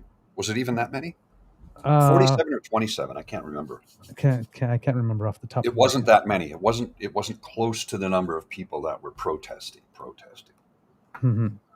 I can't remember the person's name off the top of my head, Mr. Grizzly. Sorry, because I can't see the name on the screen. Ali Odeja? Okay. Ali, if you'd want to know more, we did a specific episode on the federal court justice Richard Mosley's legal decision. We read it all from beginning to end and did an analysis of it. So if you want to look through our back podcasts, and you remember around the time of year it came out, look around then, and you will find it. We went in depth. I think it was almost a 3-hour special when we did that. And there's a thread that also goes with it. If you look up Twitter, if you do the search, at True Eager, and then Federal Court Justice Richard, if you write that, it'll probably come right up for you. You'll be able to find it. Yeah, we have like a 3-hour episode where you did all of the reading. I did a little bit of commentary, but you did the deep dive on it. And that particular episode, everybody who was watching was like, "Wow, thank you." We weren't really informed up until this point, because let's face it, on the news you're just getting a minute, 2-minute sound bites, whereas we can do as long form as we want. Yeah, exactly. So I'll try to find it for you while we're doing the show, and get Mr. Grizzly to put it up in the chat for you. But yeah, we got okay, there we go. I have the thread here, Mr. Grizzly, that I will send to you. Just put it in the private chat, and I can post it. I'm not sure I can. Oh, you're on your phone? Yeah, I'm on the phone, yeah. Okay, just send it to me on your phone, and I'll MacGyvering this one, and then I'll try to find the actual podcast too. But this one's at least the text. Okay. Give me a moment. I have to run and take care of something. I will be right back. Absolutely. And I actually did not send the right thing, I think. But anyway, we'll figure it out, because since I'm alone now, I don't. I'm going to stay with you, kids and cubs. I don't remember where we were when that happened. Sorry, when we. I think we were done the previous subject when Mr. Grizzly switched over. So, all right, we've got that stuff. So yeah, we've had the shuffle from Doug Ford. We have the interesting behavior with regard to foreign interference. So those things are happening. And oh yes, this was the other thing that happened yesterday with regard to the foreign interference file. They were talking about it at a committee, and again, about releasing files and all that kind of stuff. And Jennifer O'Connell posted something that said, "Conservative MPs don't like being called out for their hypocrisy when it comes to foreign interference, so they take to Twitter to make things up. Here's the unedited interaction." Yes. And hopefully Mr. Grizzly will come back and I'll be able to put that to you. But the thing is that somebody said something, and apparently she said, right, boohoo, get over it. And if you only heard that and you were seeing what was going on in conservatives' feeds, and particularly that of Mercedes Stephenson from Global News, it was reported as Jennifer O'Connell, the MP, said, "Boohoo, get over it," when someone asked for the names to be released, which creates the impression the Liberals are going, "No, we will not release the names. Get over it." Well, that's not exactly what happened. What happened was that they were in committee, and it seems that man who is pro torturing children with conversion therapy, Garnet Genuis, had a point of order, I believe, of some kind, or personal privilege, one of the two, and was upset that Jennifer O'Connell, allegedly, according to him, was screaming and all that kind of stuff. She wasn't screaming. She wasn't screaming, but it's less than allegedly. She actually did say, Yeah, she's heckling. "Boo-hoo." Yeah, absolutely. But she said, "Boo-hoo, get over it," to his complaint Yes. that she was screaming and not in any way to request that the names be released. Mr. Grizzly, I sent you through through text the link so people so we can show it to the kids. I have it here for the Jennifer. Yes. Yeah, just give me a sec. I have it. So anybody who would have looked at the tape before starting to write about this can hear clearly that "Boohoo, get over it" applies to Garnet Genuis deciding to be a whiny little baby. Here we go. Minister, I wanted to focus on foreign interference and its impact on diaspora communities, something that Mr. Virani actually touched on in his opening testimony. I know you've spoken about in the past as well. Point of order, Chair. Mr. Dennis on point of order. Thank you, Chair. During Mr. Caputo's round at the end, Ms. O'Connell was literally shouting at him across the floor, and now she's saying, "Boo-hoo, get over it." Thank you. Respectfully, Thank you. Chair, Thank you. I think you should call this member to order. It is a point of order. Thank you. You're shouting. Mr. Dennis. Shouting Mr. at another Dennis. member. No, sorry, I've got a point of Speak order. to the chair, please. Great. I hear your point of order. I Thank would you. encourage all members to not talk across the table, Yeah. to talk through the chair when they recognize. It would be helpful to us all. I hope you'll call Ms. O'Connell to order because she wasn't cross-talking. She was shouting in order to disrupt Mr. Caputo's round of questions. Mr. Gahir, go ahead, please. Great, thank you, Chair.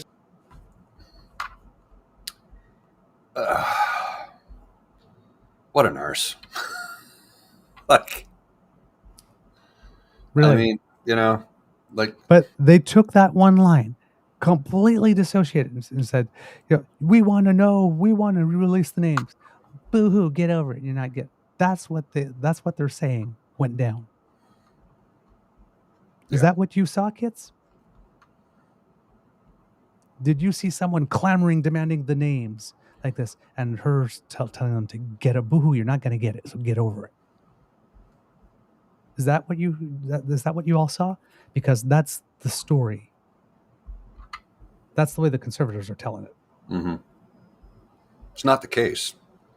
And I mean, her tweet, she even justifies it, saying in her tweet, she says, conservative MPs don't like being called out for their hypocrisy when it comes to foreign interference. So they take to Twitter to make things up. Here's the unedited interaction that you just saw. Yep. And if you will, I sent you the link to what Mercedes Stevenson of Global had put out. Mm-hmm. Just a second here. I have to email these to myself. So Yeah. So I believe the first one was I think a three-part thread. Yes. you can DM these to me via Twitter, and I can get them easier that way. Oh, okay. Yeah, that would be okay. Just do Okay. that. Send Yeah. me the Mercedes Stevenson one via Twitter because it's I can open it that way. Okay, absolutely. Sending it to you, Paul. Sorry, because you need to talk, Paul, because we got dead air. Yeah, no worries. So, trying to keep things rolling here while I sort of eat breakfast and run 3 different meetings while still trying to produce a podcast and appear on it at the same time. As it occurs to me, they say that men are incapable of multitasking, but I've clearly proven to myself and to everyone watching that I can do it. I don't know if I'm very good at it, but I certainly can do it. Now, that might have something to do with the ADHD, OCD brain that I have, because, we're capable of concentrating on 4 different things at once and getting nothing done all at the same time.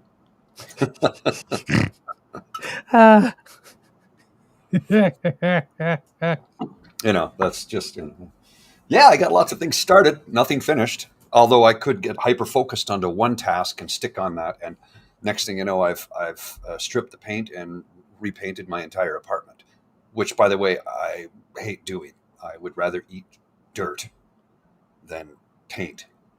I hate it so much. Well, the problem is when you have an OCD brain, when you paint, you see every single imperfection, and I can't get my head around it. So it's like, no, I'll pay somebody else to do it, because it just drives me crazy, because all I see is imperfections, and I can never get it the way I want, because it's an older building and it's not drywall, it's plaster, so it's not perfect, and it's been painted. Like, there's some sections that have been painted probably 50, 60 times, because I was putting something up and I was stripping stuff off the wall, and sure enough, there was the paint. So anyway, that's how she goes. All right, there you go. I believe I got the thing to you from Mercedes. Oh, everything good today? Mr. Oh, okay. I think I lost Mr. Grizzly for a bit. And I can't put him on mute, so I don't think he knows he's not on mute. We can hear him a little bit. Okay. Probably, yeah. All right. Hold on. Mr. Grizzly, we can hear you. All right, there you go. Just don't want a private conversation to be broadcast. So yeah, okay. I'm kind of stuck there because I was going to talk, but I'll read it instead. Mercedes Stevenson wrote, at the SCCU committee meeting on parliamentarians allegedly engaging in domestic collaboration with foreign governments to the detriment of Canada, Liberal Jennifer O'Connell heckling and laughing, CPC Caputo demands release of names, LeBlanc refuses, says it's irresponsible. O'Connell to the Conservatives demanding the release of names. Boo-hoo, get over it. Justice and Public Safety Ministers cite introduction of new laws to address foreign interference. Note these laws aren't in place yet, and they're not retroactive. Now, this is a 3-thread tweet, and the second tweet in it is O'Connell to the Conservatives demanding the release of names. Boo-hoo, get over it.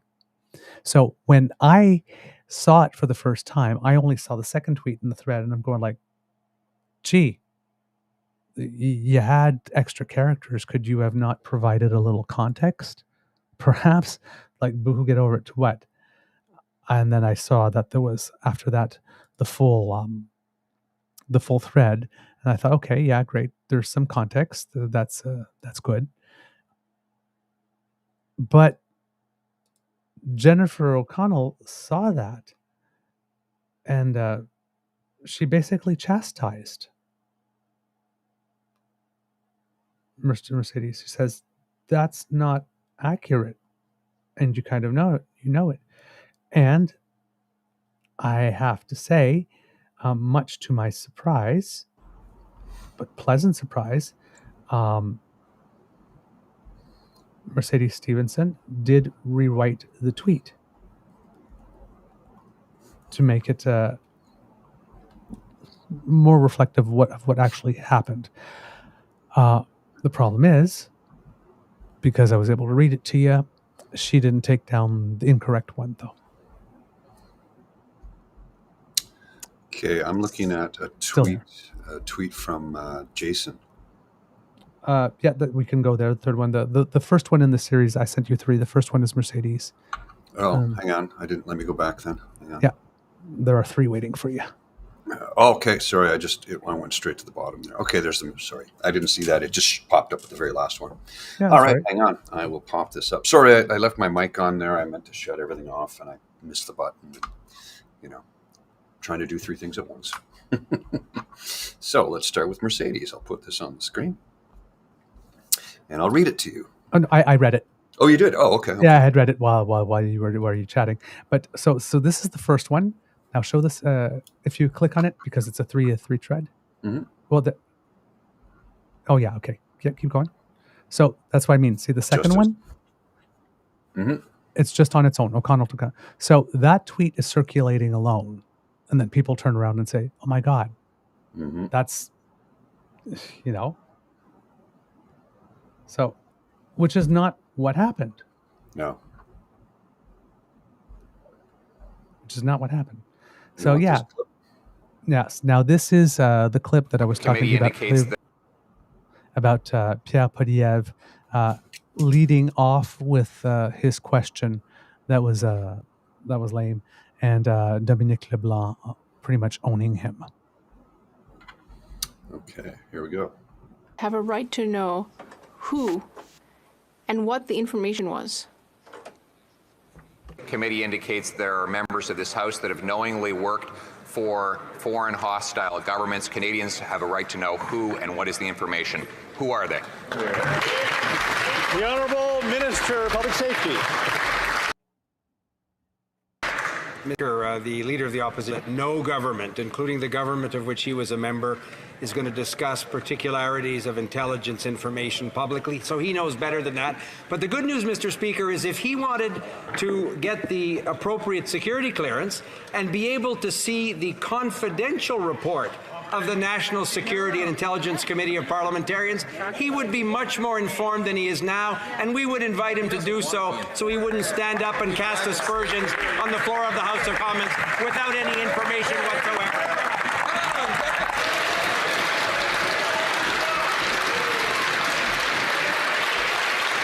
The Honourable Leader of the Official Opposition. Well. Well. So, but you see, PP just phoned it in. Mm-hmm. After 89 years of Justin Trudeau, we're going to accept none of that. His heart's not in it. Why? And why did he leave himself as being he never leaves himself as being that big of a sitting duck. I have the tweet here. Jennifer O'Connell's response to Mercedes Stevenson. I'll put this on the screen and read it out. Yeah, just give me a second here. I'm only working with one screen, so it's a little bit more of a challenge today. So Mercedes Stevenson, as we said earlier, O'Connell to the Conservatives demanding the release of names, boo-hoo, get over it. Jennifer O'Connell's response to Mercedes is, Mercedes, this is a mischaracterization. I was responding to frustrated CPC MPs complaining with points of order because their juvenile theatric attempts to generate dishonest social media clips failed spectacularly. Anyone can watch the interaction to see your claims are false. Like, ooh. Yeah. Keep going below. Oh, sorry. I think because Mercedes, I believe, answered. Hi, Miss O'Connell. We are posting the video. Yes, she did. Yeah. There you go. But you still should have removed. Yeah. The inaccurate tweet. Like you're not. There's no point in correcting information if you still leave the inaccurate information up. Mm-hmm. Do the full job. You made the retraction, but unfortunately you didn't do the retraction. You said it, but you didn't do it. Retraction is not even the right term there. I'm losing my words. I tried to describe the other day. I was having a conversation, and I said they took away the Fair Elections Act, basically eliminated disenfranchised from voting. And my buddy looks at me and he goes, disenfranchised can't vote. I'm like, you're right. That's the wrong term. I'm looking for another term. And it was disincentivizes, or no. And it was the downtrodden, I guess, is the word I was looking for. Okay. My vocabulary is kind of, I think the concussions are beginning to catch up with me is what I'm saying. Could be fatigue. I don't know. Okay. All right. And then there's one more, I believe, that I have for you in there, just before the one that you found from Jason. Yes, from Jason. Yeah. Now this is. Remember when I told you about the two Conservative MPs that were training for the Olympics to avoid questions? Mm-hmm. Well, they got a little segment of them of how they. So handled. I'll read the tweet. Watch, Conservative Party of Canada MPs scurry from reporters' questions about foreign interference. So not for lack of trying, but my colleagues in the parliamentary press gallery there are not finding any Conservatives wanting to speak about this. So let's watch the clip. Yeah. What about the Conservatives? And just to remind people, we don't know what party, which region of the country the parliamentarians involved here may or may not represent. I want to just show you just a scene from the hallway, because we did not have lengthy scrums from any MPs on the Conservative side on their way in. It was a whole lot of this. Take a listen. Any comment on foreign interference? Are you concerned about people in your caucus wittingly collaborating? So, not for lack of trying, but my colleagues in the parliamentary press gallery there not finding any Conservative. The video's glitching. That's all right. It's wanting to speak about this yesterday in question period. The leader of the NDP, the leader of the Bloc, asking questions about this, not the opposition leader. I will note, though, Pierre Poilievre's and his party. Come on. Did sort of release a statement earlier in the week. Okay, enough of that. It's just not working, so I'm going to kill it. Yeah.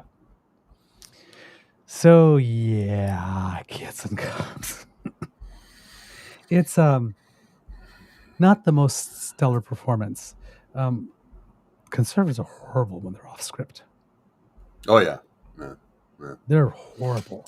I mean, and like really interesting examples. I mean, we had the Rachel Thomas thing the other day where I guess she had gone too far and said, "Oh, I said too much." Well, she did the whole, which one, about the CBC or? Yeah, the CBC. Yeah. I support my leader. I support my leader. No, that was a different thing. That was a while ago. But yeah, no, she went off on the CBC the day for not showing the Oilers. Yes, that's a different one. Yes, that's the other one. That's yes. I'm like, well, you understand that the CBC doesn't own the rights to those games. They have to pay for them from Rogers. Because when Stephen Harper was Prime Minister and he cut funding to the CBC could not afford to bid on Hockey Night in Canada, which was their cash cow, by the way. Same reason they lost the rights to the Hockey Night in Canada theme song. Yep. They didn't have the budget to bid on it. Now, somebody did say the other day, and I completely agree with them. Well, they paid out all the bonuses to their top executives. You're right. I agree. That should not have happened. I said that months ago when they said we're going to have to cut 600 jobs. Okay, but what about this line item here about the executive pay bonuses?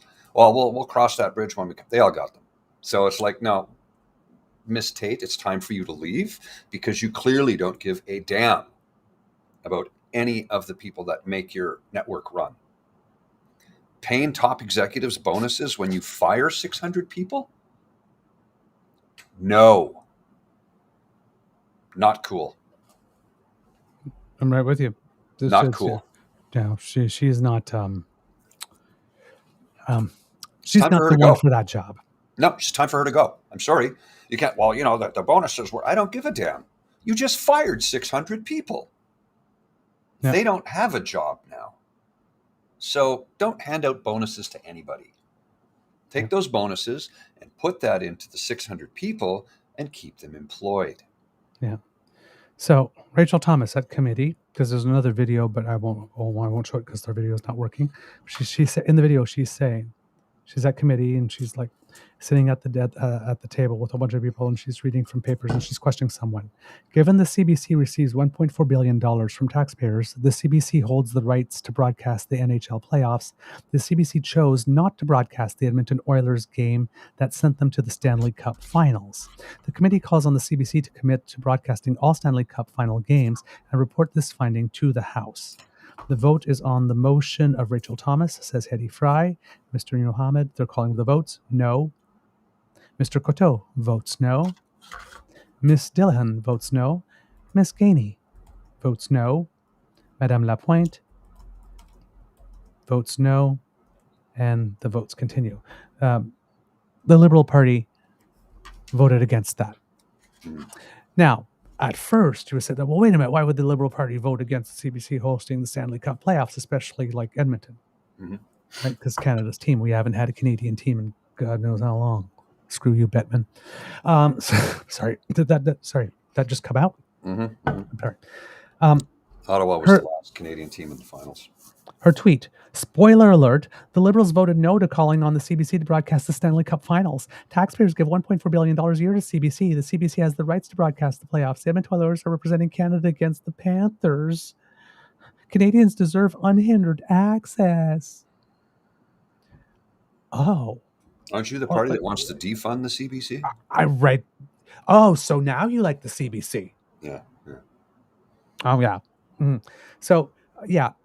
Edmonton Oilers won Game 5, and the only thing she could do is rather than celebrating the joy is, why was it on Sportsnet? Like, and as you pointed out, Mr. Grizzly, sometime around 2013, when the Rights for Hockey Night in Canada came back along, yes, when the board of the CBC was stacked with donors to the Conservative Party of Canada that Harper had appointed, yes, and the Conservatives don't like the CBC and don't want it to survive. Well, what did they do? When it came time to renegotiate the rights for the Hockey Night in Canada theme song, well, they decided, it was so popular, the person that wrote it, upped their price for the rights, and they decided that, they didn't want to pay the woman for the value of her work. Mm-hmm. And here's a great statement from Cassie. If they broadcast the games, Conservatives would complain about the cost. There's no winning. Yep. There's no winning with this group. Yep. We're going to lose with them. No matter what you do, they're going to find fault with it. Yep. Going to find fault with it. Yep. And then there was the question of rights for the Hockey Night in Canada games, which that made it such eventually that Hockey Night in Canada wasn't exclusively on CBC. Correct. Now, here's the thing, because Conservatives can't seem to grasp this concept, just like the federal government does not tell the correctional services what to do with the prisoners, or the parole board when to give parole, or judges when to give bail. The Liberal Party of Canada does not conduct programming at the CBC. No, never have. Now, maybe you guys were when you stacked the board. And maybe that's why you think that the Liberals have the power to do this. Because you were doing it. But no, Muffin. The federal government does not dictate the programming on CBC. No. So if you're asking the Liberals on that committee to demand, to force the CBC to cover those matches when the contract is already written like this. So basically, what you're really asking is for the CBC to blow a whole bunch of money on a useless legal fight, the faster to sink it even more. Mm-hmm. Well, from Saucy Sea Witch, there are people who can't watch hockey games because they don't have a home. Perhaps that should be a priority. I mean, so what we got going, but there's a reason that this matters, because what we got going on here, right? The Conservatives, they're the populists. Mm-hmm. This is a populism play. That's all it is. She's holier than thou, more patriotic than the Liberals, because she wants that Stanley Cup hockey on CBC, the national broadcaster who's supposed to carry Canadian stories for all the Canadians to see. But she also wants to turn CBC offices into housing for homeless people. Yeah, they want it both ways, which is not possible. So please explain to me how any of this is doable, because they don't have any plans whatsoever. All they do is oppose. You're supposed to oppose and propose. Just because you're in opposition doesn't mean you say no to everything. You can oppose a bill that's tabled and propose changes to it. That's how government's supposed to work, to the benefit of all Canadians. Because I don't care what party you are a member or a representative thereof, you represent all Canadians when you're in the House of Commons. You represent every member, every person in your riding, every constituent. Doesn't matter what their party affiliation is or who they voted for. You're the one elected, you have to represent that person too. And they seem to have lost sight of that. And it really drove it home when Candace Bergen stood up in the House of Commons when Zelensky was here and said, Conservatives will stand beside you. Where every other leader said, Canadians will stand behind you. So they seem to think of themselves differently than the rest of us. Maybe that's why they say no to things like pharmacare, dental care, child care, a national school lunch program. Actually, it's a school food program, not a lunch program. Yeah. See, that's an interesting theory, because mine is slightly different. But I can see how yours works a lot. Mine is, the Conservatives are so inherently dishonest and corrupt they assume everybody else is too. So the reason they accuse everybody of committing some type of crime or being unethical or being corrupt every 5 goddamn minutes is because they cannot imagine a world or a reality in which other people are not as corrupt as they are. That's a good theory too. So they do it first. Get them before they get you. A great number of them are dominionists, right? Which means that they feel that according to some sort of biblical study or statement or divinity of whatever deity you wish to worship, that they are the ones to form government, and they want a religious state. PBCC is behind this. The Dutch reformers behind this. They want Gilead. They want The Handmaid's Tale to become reality. Yeah. And you think I'm being hyperbolic? I'm not. Yep. Listen to people in the know, like our friend David Wallace, who has talked about this and said, this is what these people want. Yep, absolutely. And they're doing what they need to do to get it. They are. So, yeah. But this is, look at me. I'm holier than thou, more patriotic than you. Let's put some action for action's sake. Get the CBC to do that. Let's make it look like I'm doing something. One of the 14 characteristics of fascism, according to philosopher Umberto Eco. Yes. The cult of action for action's sake. That's all it is. That's all it is. That's all it is. She's sitting there like this. I care more about Canada. I'm more patriotic than you because I want the Oilers on the CBC. And you won't allow that to happen. Duty heads. What they fail to realize... They're asking them to rip up a contract and break and incur tons of tens of thousands of dollars in legal fees. What I'm getting at here is the women that are in the Conservative Party do not realize that if the Conservative Party gains power and they get what they want, they will slowly eliminate women from cabinet. They are already. They're doing it already. They're not even allowing them to run. They won't let you run if you're pro-choice. You don't get to run. See, but here's the thing, right? In those 3 ridings where they eliminated 3 women, the person they nominated were men. Yeah. They didn't even nominate another woman who was not who was anti-choice. They just nominated men. They think they're going to win the next election. They're so convinced that they're going to win the next election that they'll just slowly start eliminating women right now. They'll keep a few around, the useful ones, like Leslyn Lewis, because she represents, 2 demographics there, right? Oh, sorry. Did I say that, sir? Yeah. So, but it's like... They don't even realize they're being used, though. That's the worst part. Yeah. It's like, I'm sorry, we're just full up on women. We don't need any more. Thank you. We've reached our quota.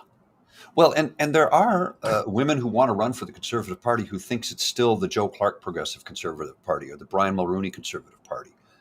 It's not. That party's been gone for 21 years. It doesn't exist. No.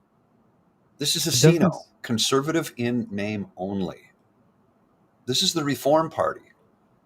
This is Bible-thumping reformers who want to remake Canada in their image. Tea Party Canada. Stephen Harper said, you won't recognize Canada when I'm done with it. I'm like, what? Farley Mowat said he is the most dangerous person to ever assume an office of that nature in the history of this nation. Farley Mowat was a learned individual. Farley Mowat was a great writer. Farley Mowat was not wrong. And if Pierre Poilievre gets in there, put your head between your legs and kiss your ass goodbye. If you are a progressive, if you are a liberal, if you are a member of the NDP, it's over. It's over. It is over. So tell everyone that you know to get out. Vote. Vote for whomever you want. I'm not going to tell you who to vote for. I'm not even going to say don't vote Conservative. But if you're going to vote Conservative, be aware of what you're voting for. But I need everybody to vote in the next election. Everybody has to vote. And again, not telling you who to vote for. We would bring friends with you. We would never tell you who to vote for. But we tell you who not to vote for. Well, we'll advise you against. Don't vote for assholes. Exactly. If you're going to vote for Conservative, know what you're getting yourself into. Don't say, well, I've always voted Conservative, because we had Nate talked about how he was on a show once and he talked about how he was in a diner and they were interviewing people and it was a father and son sitting there. And they said to the father, who are you voting for? He says, well, I'll vote Conservative. I've always voted Conservative. And the son looked at the father and said, but Dad, these people don't even want me to exist, because the son is gay and out. He says, they don't even want me to exist, but I've always voted Conservative. Don't do that. Make an informed decision when you cast that ballot. Variety is the spice of life. Well, I mean, if the people who want to get into power don't want you to exist because you're not cis het white male, maybe don't vote for them. Heed my warning. Understand something, okay? I personally will not be negatively impacted by their policies. Personally. Mm-hmm. However, friends, family, colleagues, co-workers, loved ones, they will be harmed by this. So I can't stand idly by and say, well, I'm fine. No, I'm not fine. Because if everyone I know and care about and love is hurt, well, I'm not fine with that. And I don't care that my life might even get a little bit better under them. It won't, though, because I'm not middle class. I'm below middle class. I'm working class. So I'll get taxed up the ass, and services that I could use or utilize will be cut to the bone, if not cut completely. So it technically won't benefit me in any way. But some of their policies that they will enact, like, putting it into same-sex marriage, restricting LGBT, rainbow rights, restricting a woman's right to make a choice. Birth control will be next, I guarantee you. Forced birth will be a thing with them. None of those things will affect me directly. But indirectly, yeah, they will. Because my friend here, my brother, my partner, he will be harmed by these issues. They will directly harm him. Yep. Directly harm him. And because we speak out about it, I'm high up on the list. And I'm on the list too, because I speak out about it. Yep. Do I regret that? Not a split second. Nope. Well, no let's regrets. not make a joke of it. Let's not pretend it's not happening. We're being monitored. Oh yeah, of course we are. We know that. By that side. Well, but here's the thing. thing. We're being monitored by both sides. But we're only speaking the truth. Do I sound hyperbolic? Maybe, but I'm not. What I'm telling you is what they want. I'm warning you that people will lose their way of life. Yep. People will lose their ability to live authentically as they are. People will go back into the closet. People will have to live lies just to exist in this world. Do you want that? Because I sure as hell don't. I don't want that at all. All right. So make an informed decision when you vote. That's my words of wisdom today. There you go. Coming in a little early. But we are almost 3 hours here, and I got to run to another meeting in a few minutes. So, all right. Well, there we go. Yeah, that's enough for today. Kits and cups. That's the end of this episode of the Daily Beaver Morning Show here on the Crier Media Network. We hope that you love listening to us because we loved making this for you. Remember that sharing is caring and word of mouth is priceless. So we want you to tell your peeps and poops all about us. Just because we got to 1,000, well, actually 1,100 something now. 50. Don't stop now. Oh, hell no. Keep it rolling. Don't stop me. I'm having a good time. Tell your peeps poops all about us. We really, really, really appreciate it when you do that. It means a lot to us. If you would like to make sure that you do not miss an episode, well, you do not have to, thanks to the Ray Girl. She's fun. She's flirty. She's fabulous. And she sponsors our pod page. So if you scamper and scan that QR code, that's right under my chin. That will bring you right there. podpage.com/TheTrueNorthEagerBeaver. All in lowercase letters with a hyphen between each one of those words. And when you click subscribe there, when we have something fresh off the bandwidth, it comes directly to you. And if you would like to support us in other ways, Kit Elaine, where are you? Make like lay there you go, right on cue. Have you on an awesome day, everyone, and remember to smash the button before you leave. I think that might be the first time I got there before you did. I was wondering, you usually show up right on time. Well, yeah, I was premature. You were on time. You're always on time. Let's put it that way. Please go there, True North Eager Beaver media page, and click our buttons, like, share, subscribe. It makes us very happy, and today we are extremely happy because we crossed 1,000. So I guess if we crossed 2,000, we'd be even much more happy. Once you have one, you want two. It's just human nature.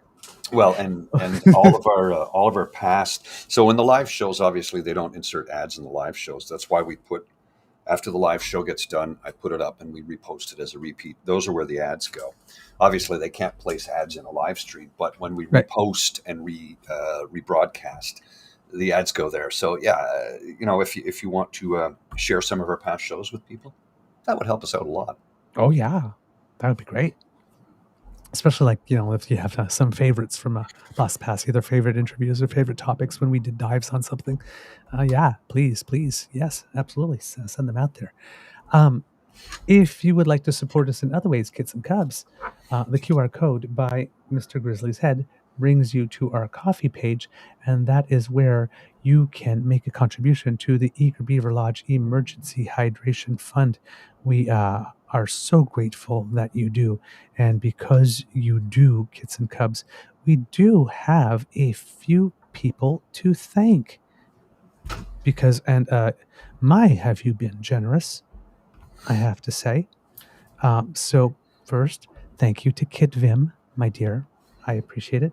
Who says, I love you guys. I'm so happy people are recognizing how amazing your podcast is. Thank you. Wow, that's a deep, warm fuzzy from me. Thank you so much. And Vim was quite kind. Let's put that. And then Kit Wishful Sun, equally quite kind, I will say. Love as always. Keep it up, Messieurs Beaver and Grizzly. Thank you so much. And Kit Cassie, keep going and growing, lads. I love that. And Kit Tavi G gave us something as well with, I believe, no comment. Just a little attaboys, I guess. Thank you. And I believe I have another one from Kit Vim again, since I last gave a shout out. Also, very kind to us, stating, thank you, Paul and Douglas, for always starting our days off right. Our pleasure. And then we have Kit Wendy, who on 3 occasions in the month of May sent us a little something with, cheers, guys. You're the best. Appreciate you. Keep up the good work. And just good pats on the back like that. So thank you, Kits and Cubs. You're wonderful. You're wonderful. And Kits and Cubs, we do have, we're not wearing them today, but our Mental Health Walk t-shirts. If you would like to get one, please do. We're selling them for $35 each. We are able to do, I think we're able to do them in 2XL because somebody asked. And Did you get, I forwarded you an email of an e-money transfer? Yes. You Kit did Michael. get that? Okay. Yeah. Yes. Was it Michael? Sorry. Yeah. Yes, Kit Michael. Just want to make sure. One. Because So just thank you as very long as you acknowledge that you get it, because I don't know if you receive it or not. Oh, right? perfect. I will do that. So yes, Kit Michael bought one, and I believe that Kit Dan is committed to buy one, and I think Kit Mr. Jim had asked if a 2XL was possible. I will look into that too for you, but I think it is. And I know that some kits I saw in the chat some while ago were asking if we had kid sizes for maybe just an Eager Beaver t-shirt, and we probably will now. Given that we found somebody to be able to press things on us with a cry cut. And where we can actually turn a profit instead of lose money. Yes, exactly. So because it's the same price as we're charging elsewhere, but now we have the ability to just ship them to you ourselves and print them on order. So and I believe that we could. I believe that they would be available in 4 colors as well for shirts if you would want them. Don't know what the colors are, however. But yes, I think we'll be Miss Shadika. Yeah, it was you asked. So yes, kid sizes. I think we will be able to do that. So if you send your information, your mailing address, and electronic transfer to truenortheagerbeaver@gmail.com. Tell us what you want, and we will do that. We will absolutely do that. I will send Get you one to over you. some. I'll send you over some artwork so that you can forward that to Andrea, so she can start producing, more shirts. Yep. Does she do Very coffee good. mugs as well, or just shirts? I'm not sure if she's got the one for coffee mugs. She might. I'll ask her, but I know that Hey, she look, can let's do. start with shirts. We'll start with Yeah, shirts. but she could do shirts, baseball caps, anything that's clothing that we Oh, good. can put on. So Awesome. so she can do that. But I believe she does have something for cups, but it might not be this something. But I will ask. So there you go. Please do. We would really appreciate that support the mental health walk. All net proceeds from the sales of T-shirts will go to our beneficiary organizations. Right now we have one, so I should say beneficiary organization, but we're hoping to get 1 or 2 before 2 more before the 15th. I can't believe that's like 8 days from now. I know, it's so fast. Well, All where right. the heck? Pardon? Well, it's come by so quick. It's just snuck up on me. Then again, Yeah. I'm working. I might get, if I'm lucky, I will get 1 hour to 90 minutes of personal time to myself a day. Yeah. That's how busy I am right now.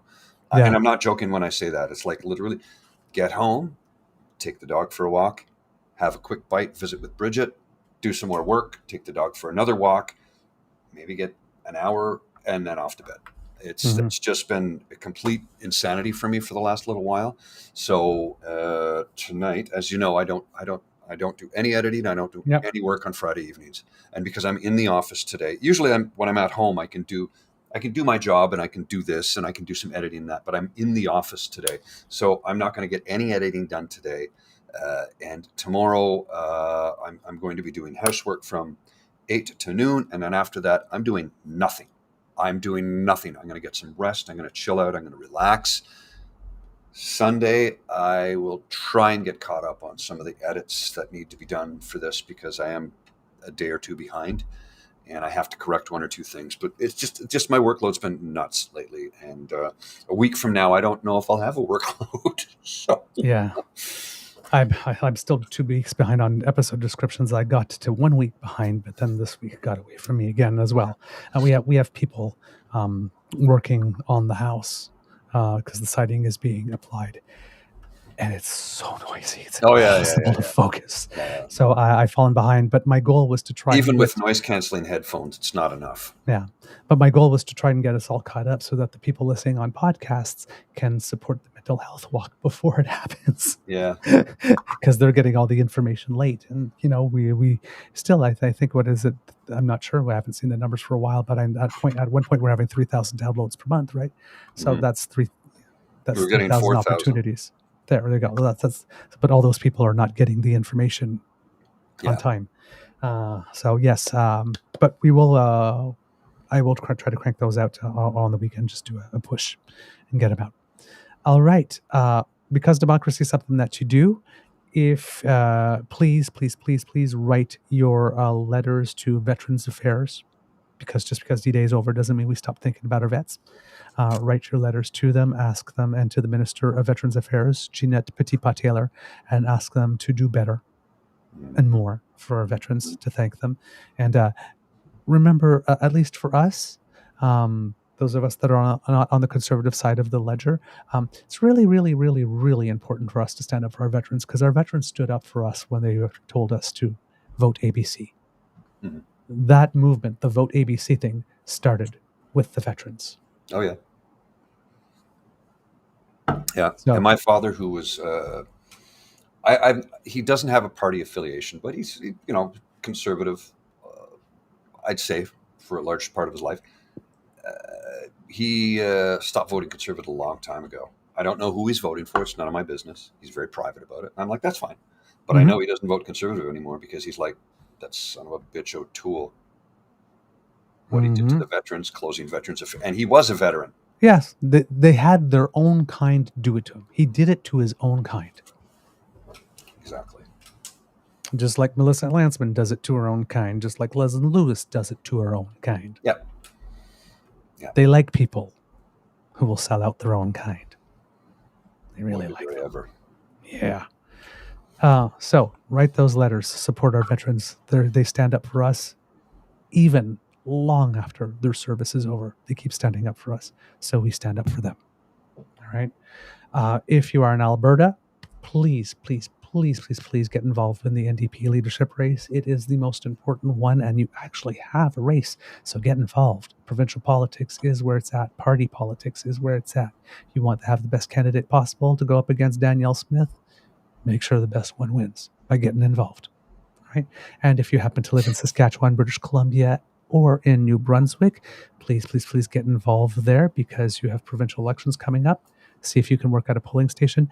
And there's been some recent data coming in from British Columbia, and it seems that there is a bit, the gap between the sort of Unite the Right movement that was there in the NDP is starting to grow a little bit again. So the novelty with the Unite the Right may have hit its peak at the moment, and it's going to settle into where they'll stand in the lead up to the race. All right. It could be a tough world out there, kids and cubs. So please be kind to and gentle with yourself. And this weekend, if you have the opportunity, please do something nice for yourself. Treat yourself. Your Queen Beaver commands you to treat yourself. Let it be done. Okay. Mr. Grizzly, you gave us the words of wisdom, unless you got more.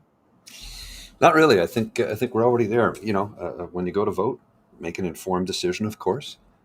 Consider that the person you're voting for, if you want to vote Conservative, consider that, that party might not be in your best interest, or the best interest of your friends, neighbors, colleagues, family members. Just a consideration. That's all. Indeed.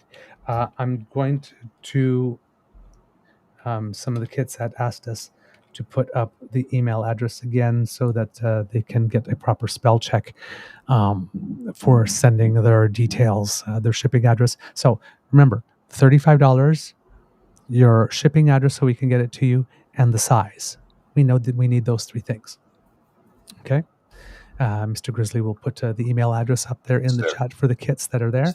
truenortheagerbeaver@gmail.com for those listening at home. All right. Mr. Grizzly, cue the cock.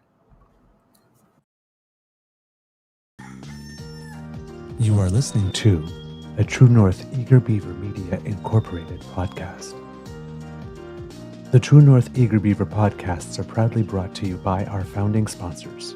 The Misfit Mysteries from Corvid Moon Publishing, your source for science fiction, fantasy, and cozy mysteries featuring a broad diversity of characters.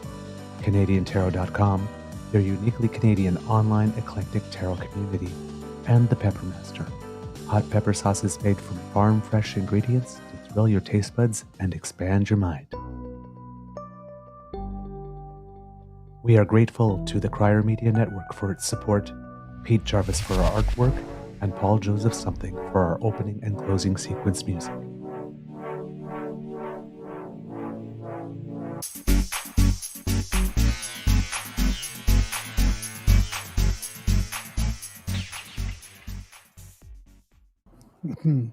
Well, my screen is frozen, so I don't know if we're doing an Easter egg. Are you there? Yeah, I'm still here. Yeah. Okay. Very, very quick one. It's a dad joke.